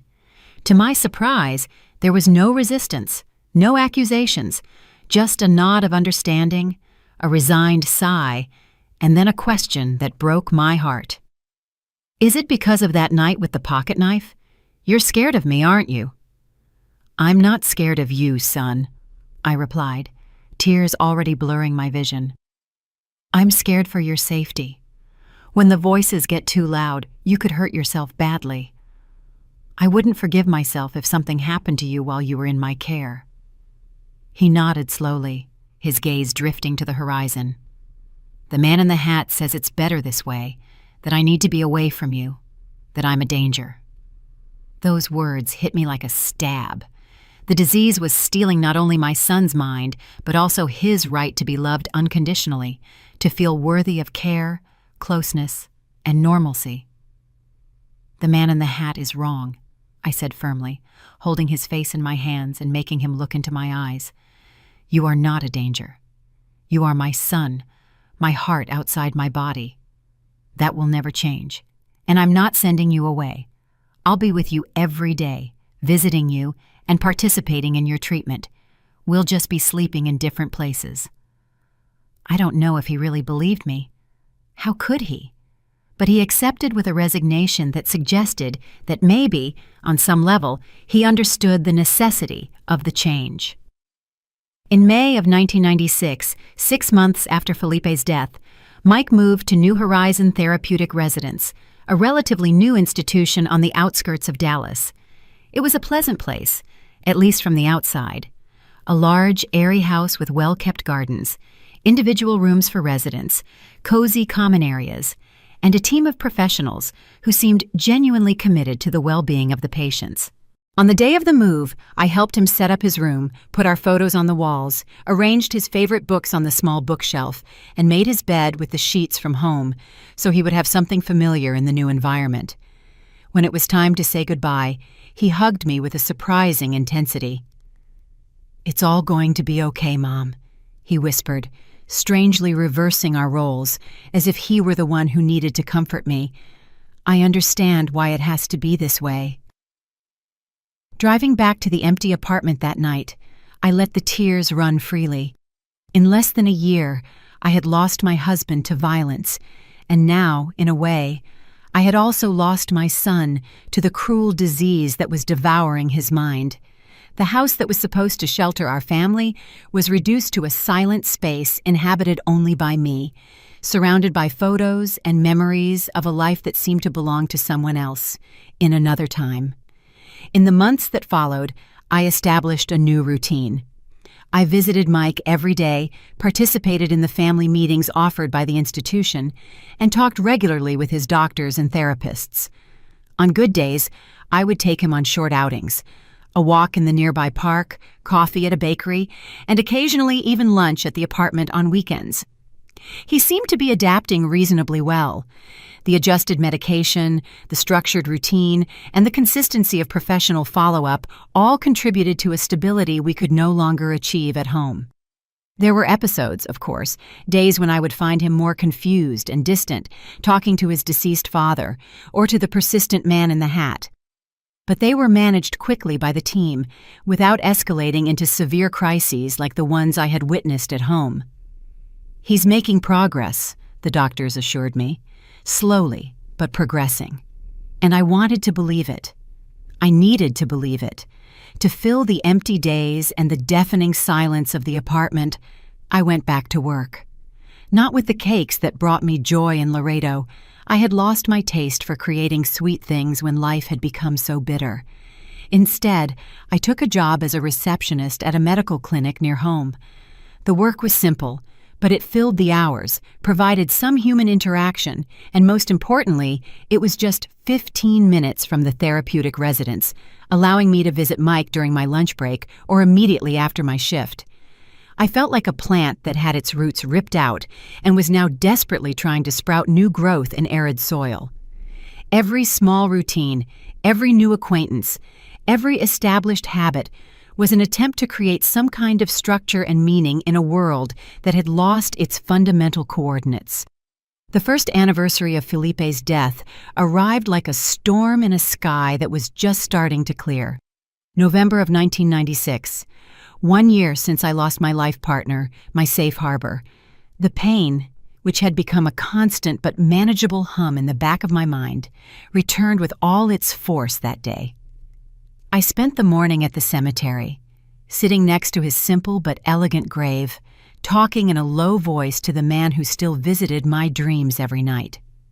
I told him about Mike, about the therapeutic residence, about my new job, about the crushing loneliness I felt even when surrounded by people, and about the constant fear of the future. "How am I going to go on without you, Felipe?" I murmured, running my fingers over the letters carved into the tombstone. "How am I going to take care of our son all by myself?" I didn't expect an answer, of course, but in that sacred silence of the cemetery, under the gray sky of a melancholic November, I felt something calm down inside me. Not a resignation, not a complete acceptance.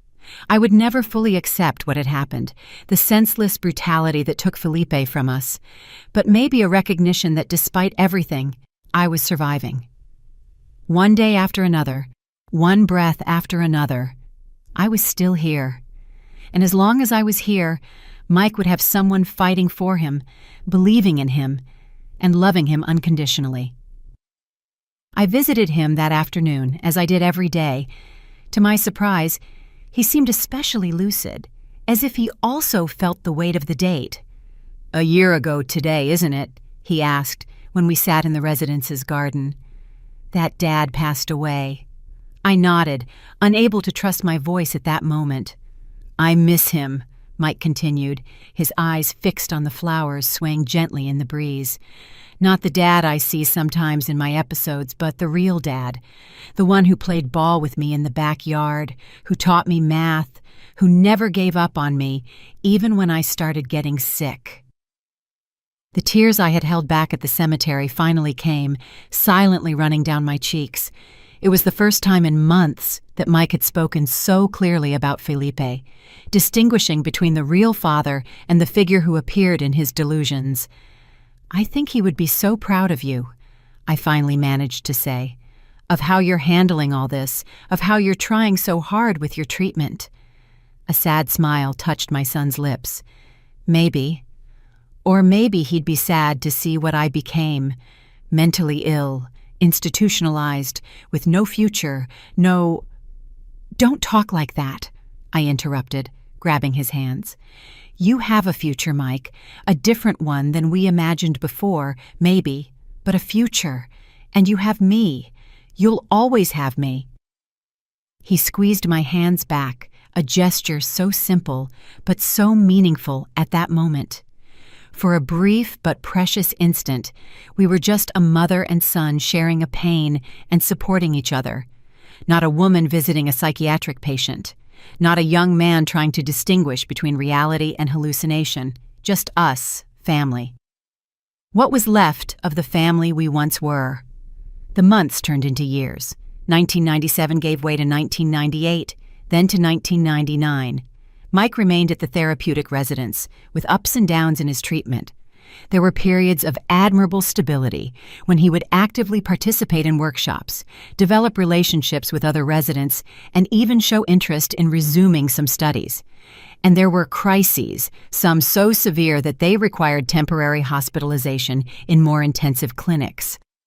I continued my routine, my job at the medical clinic, which eventually turned into a more stable administrative position, my daily visits to Mike, and the upkeep of the small apartment that I never truly came to feel was home, an existence that was constant but empty, defined more by absences than by presences.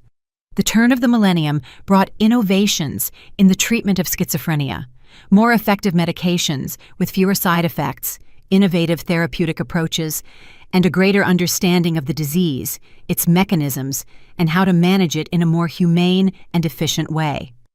Mike, now 22, benefited from these innovations. Gradually, with the new medication, his crises became less frequent and less intense. The man in the hat, who had haunted him for years, began to appear less often until he became an almost ghostly presence, a distant echo rather than a dominant voice.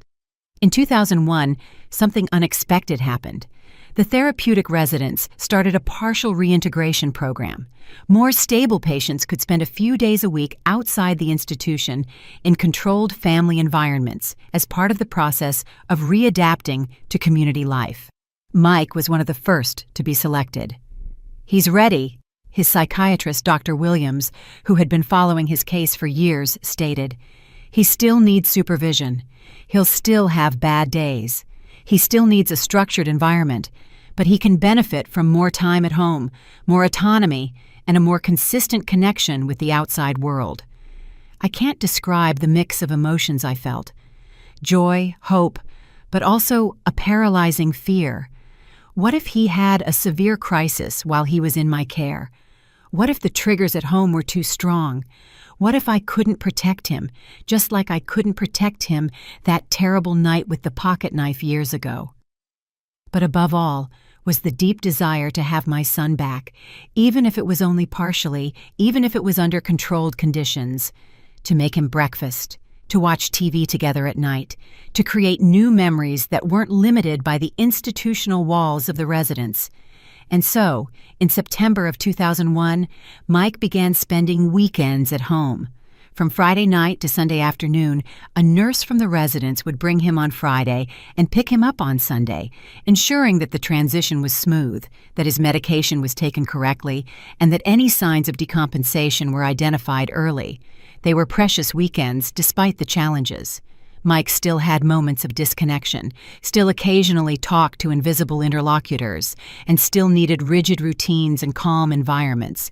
But there were also moments of surprising normalcy, like when we would cook together, when we would discuss a book we had both read, or when we would simply sit on the porch watching the city and sharing a comfortable silence. "Thank you for not giving up on me, Mom," he said one of those nights, his voice almost a whisper. "I know it hasn't been easy." "I would never give up on you," I replied, my throat tight with contained emotion. "Never."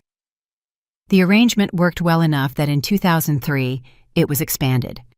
Mike now spent 4 days a week at home, returning to the residence only from Monday to Wednesday for intensive therapy and medication adjustments when necessary.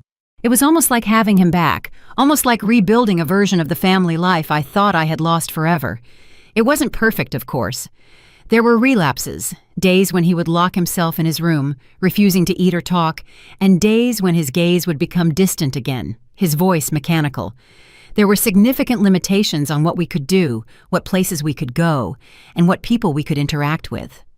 Schizophrenia was still there, a constant presence in our lives, dictating rules and imposing barriers. But we were together. We were fighting day after day, year after year, and somehow we found little joys and little victories in the midst of the constant battle. In 2005, 10 years after Mike's initial diagnosis and 7 years after Felipe's murder, I allowed myself something I hadn't dared to feel in all that time: hope. Not a naive hope of a miraculous cure or a return to pre-illness normalcy, but a mature, realistic hope for a dignified life with purpose and moments of genuine happiness, despite the limitations imposed by his condition. Mike, now 27, had found an interest that turned into almost a vocation: art. He discovered in painting a form of expression that seemed to bypass the barriers of his fragmented mind.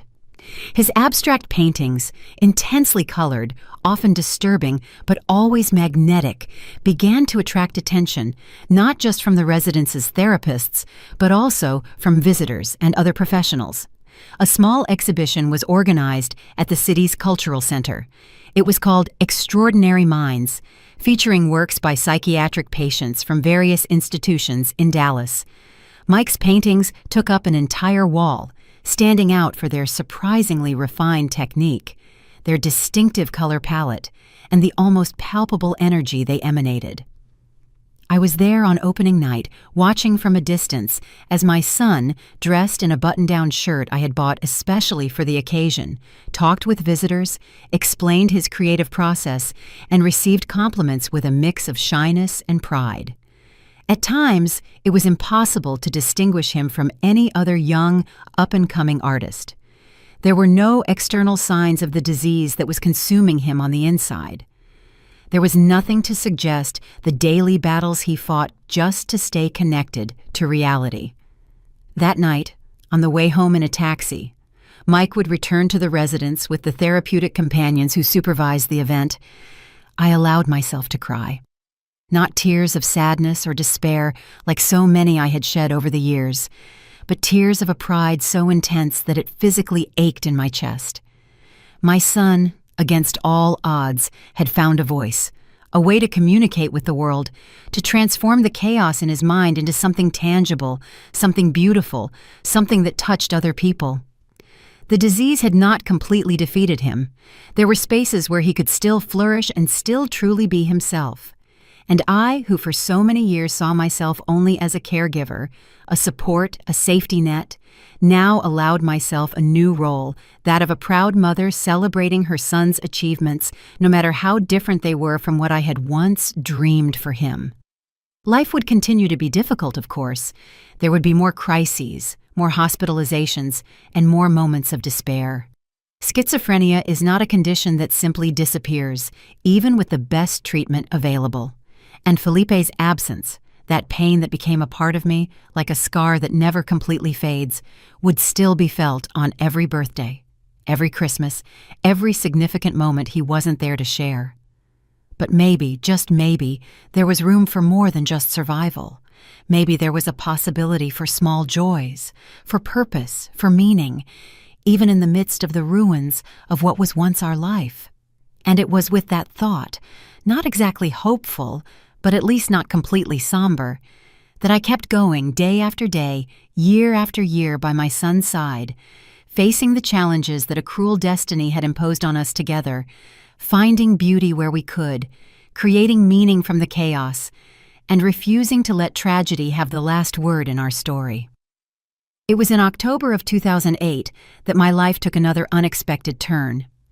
Mike, now 30 years old, had achieved a stability that allowed us a routine that was almost normal. He spent 5 days a week at home, returning to the therapeutic residence only for consultations and therapeutic activities. His medication was well adjusted. His crises had become rare, and he even sold a few paintings occasionally through a gallery that specialized in art by psychiatric patients. I was 55 years old and still working at the same medical clinic, now as an administrative manager. It was a simple life, without great excitement, but it was stable. Finally, after so many years of storms, it seemed that we had found a safe harbor. That Monday morning, I was getting ready to leave for work when I slipped on the bathroom mat. It was a silly fall, one of those that in normal circumstances would just result in a bruise and a story to tell. But I felt immediately that something was wrong. A searing pain in my right ankle and an almost instant swelling. "Mom, is everything okay in there?" Mike knocked on the door, his voice worried. "I heard a noise." "I slipped, son," I replied, trying to sound calmer than I felt. "I think I hurt my ankle." He helped me out of the bathroom and supported me to the bed. He examined my foot with surprising concentration, his delicate fingers palpating the swelling that was already forming. "We need to go to the hospital," he decided, surprising me with his clarity and initiative. "It might be broken." And it was. "A fracture of the lateral malleolus," the doctor explained, after examining the X-ray. "It wouldn't require surgery, but it would require 6 weeks of immobilization in a cast, followed by physical therapy and absolute rest for the first few days." "Do you live alone, ma'am?" the doctor asked, a young man with deep circles under his eyes, who had just finished a double shift. "No," I replied, looking at Mike, who was sitting quietly in the chair beside me. "I live with my son." The doctor cast a quick glance at Mike, noticing perhaps something in his behavior, the rhythmic bouncing of his leg, the gaze that occasionally drifted to an empty spot in the room, the lips that moved in silent conversations. Doctors always notice those things.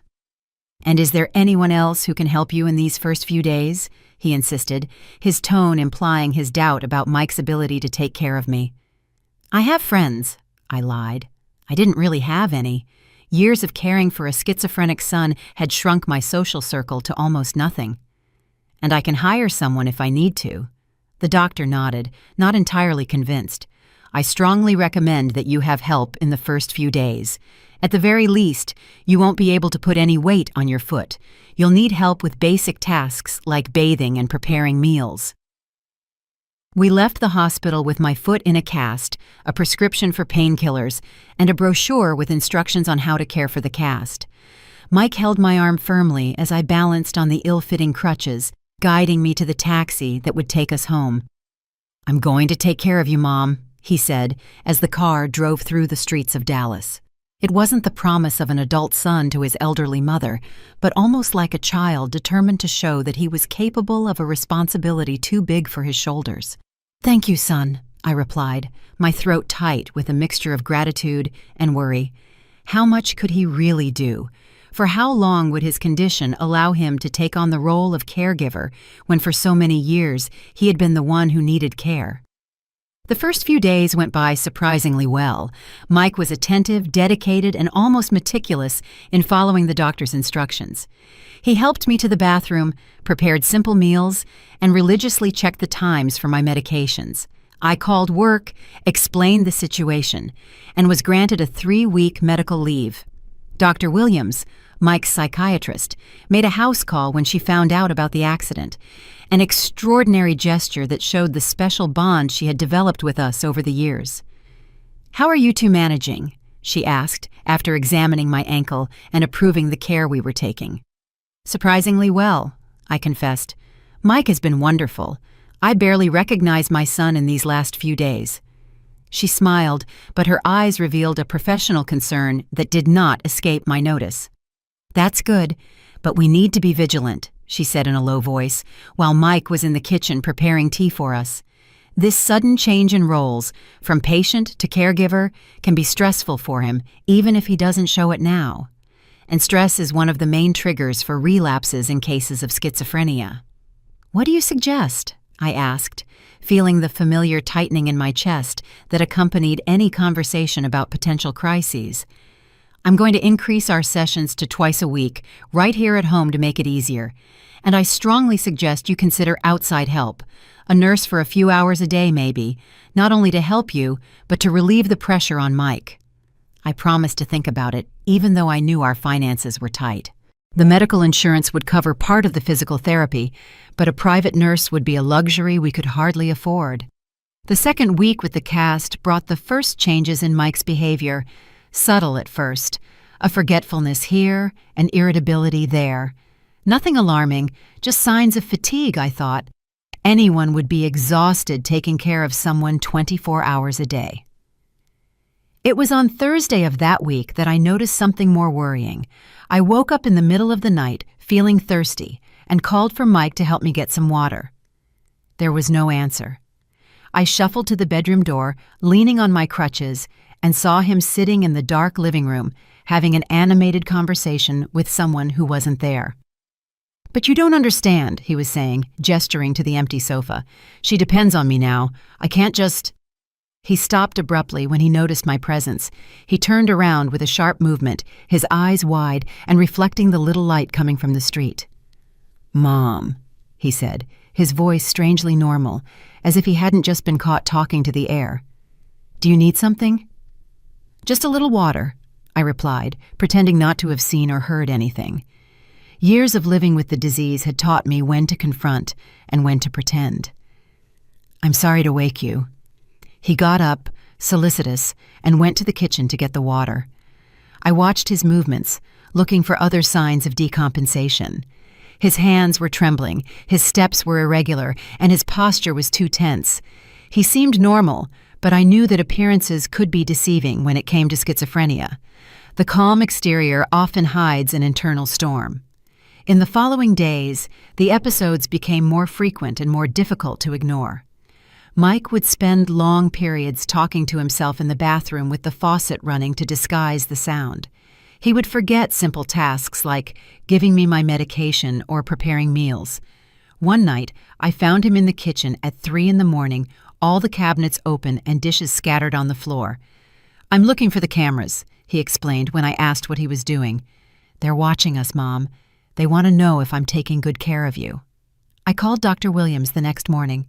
She adjusted Mike's medication, increased the frequency of her sessions even more, and reiterated the need for outside help. "It's no longer a suggestion, Helen," she said with her characteristic gentle firmness. "It's a medical necessity.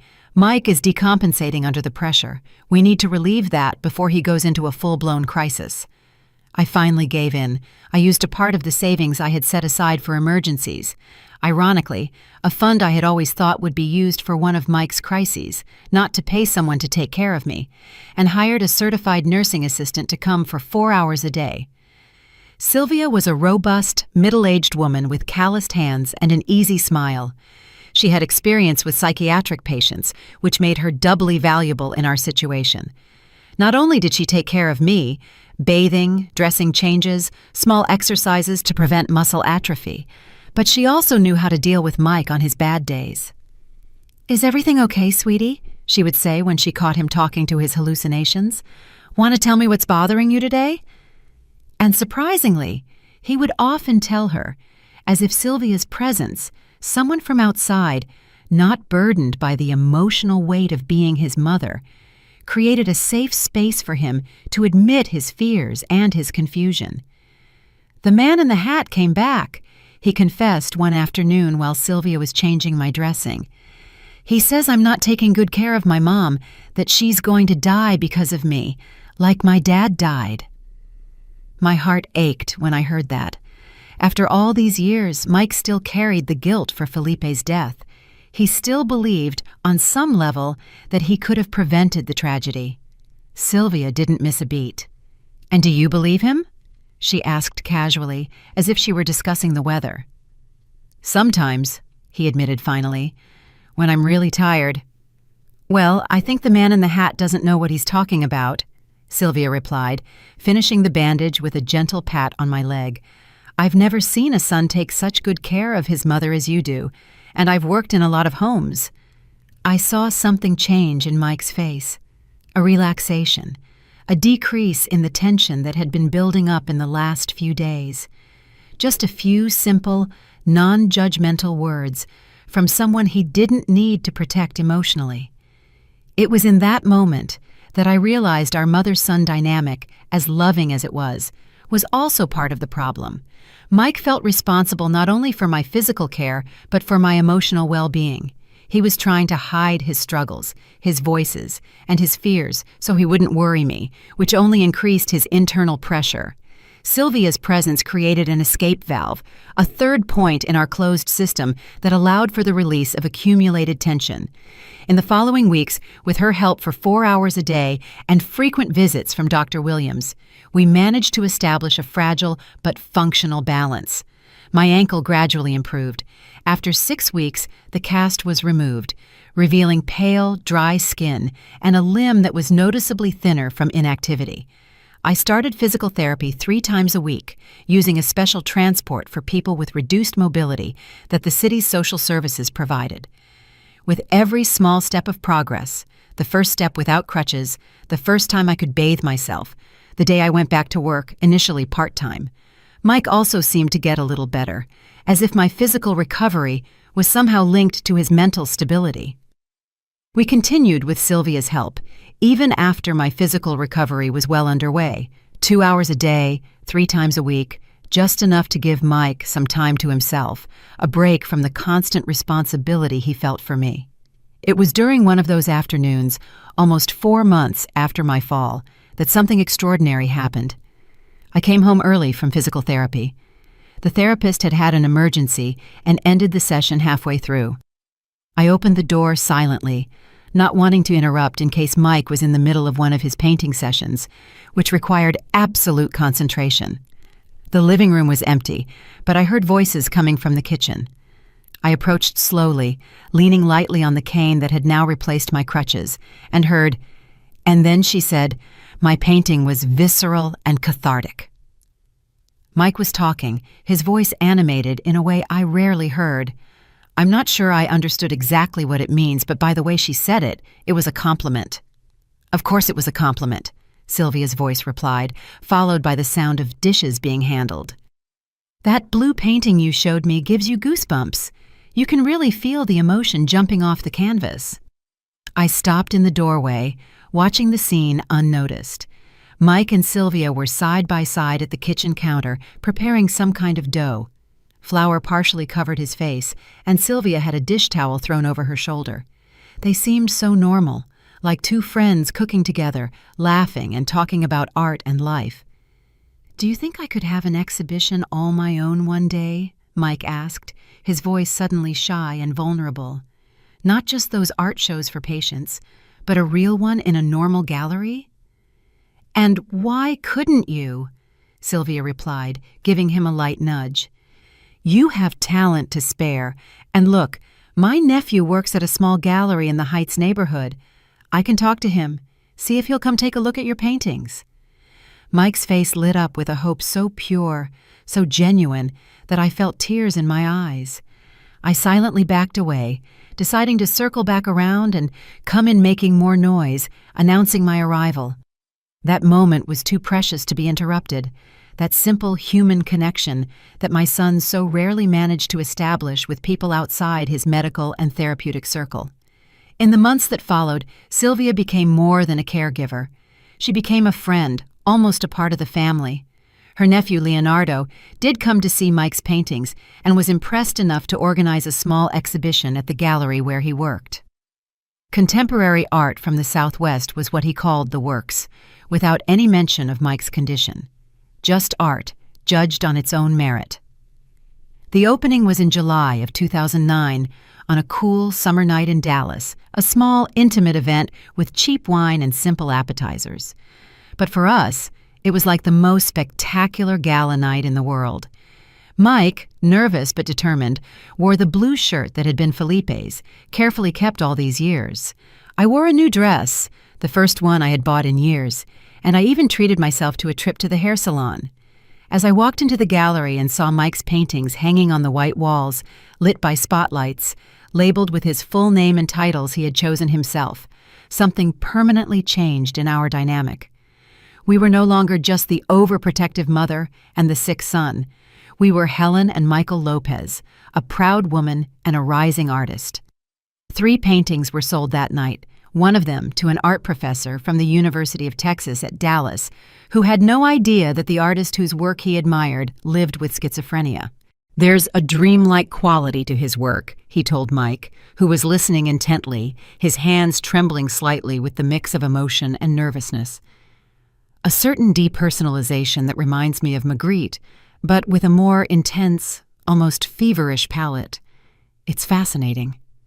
I watched my son grow 2 inches with that comment, his chest expanding with a pride that had nothing to do with delusions of grandeur and everything to do with the genuine validation of his talent.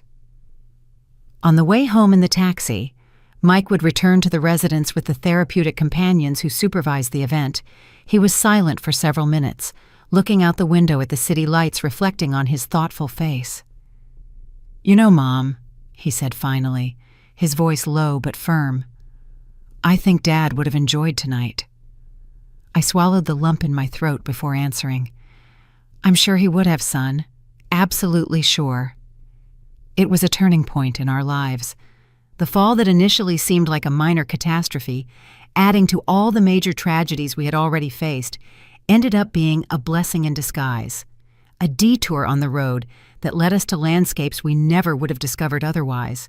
My son found not only a form of expression through art, but also a purpose and an identity beyond his illness.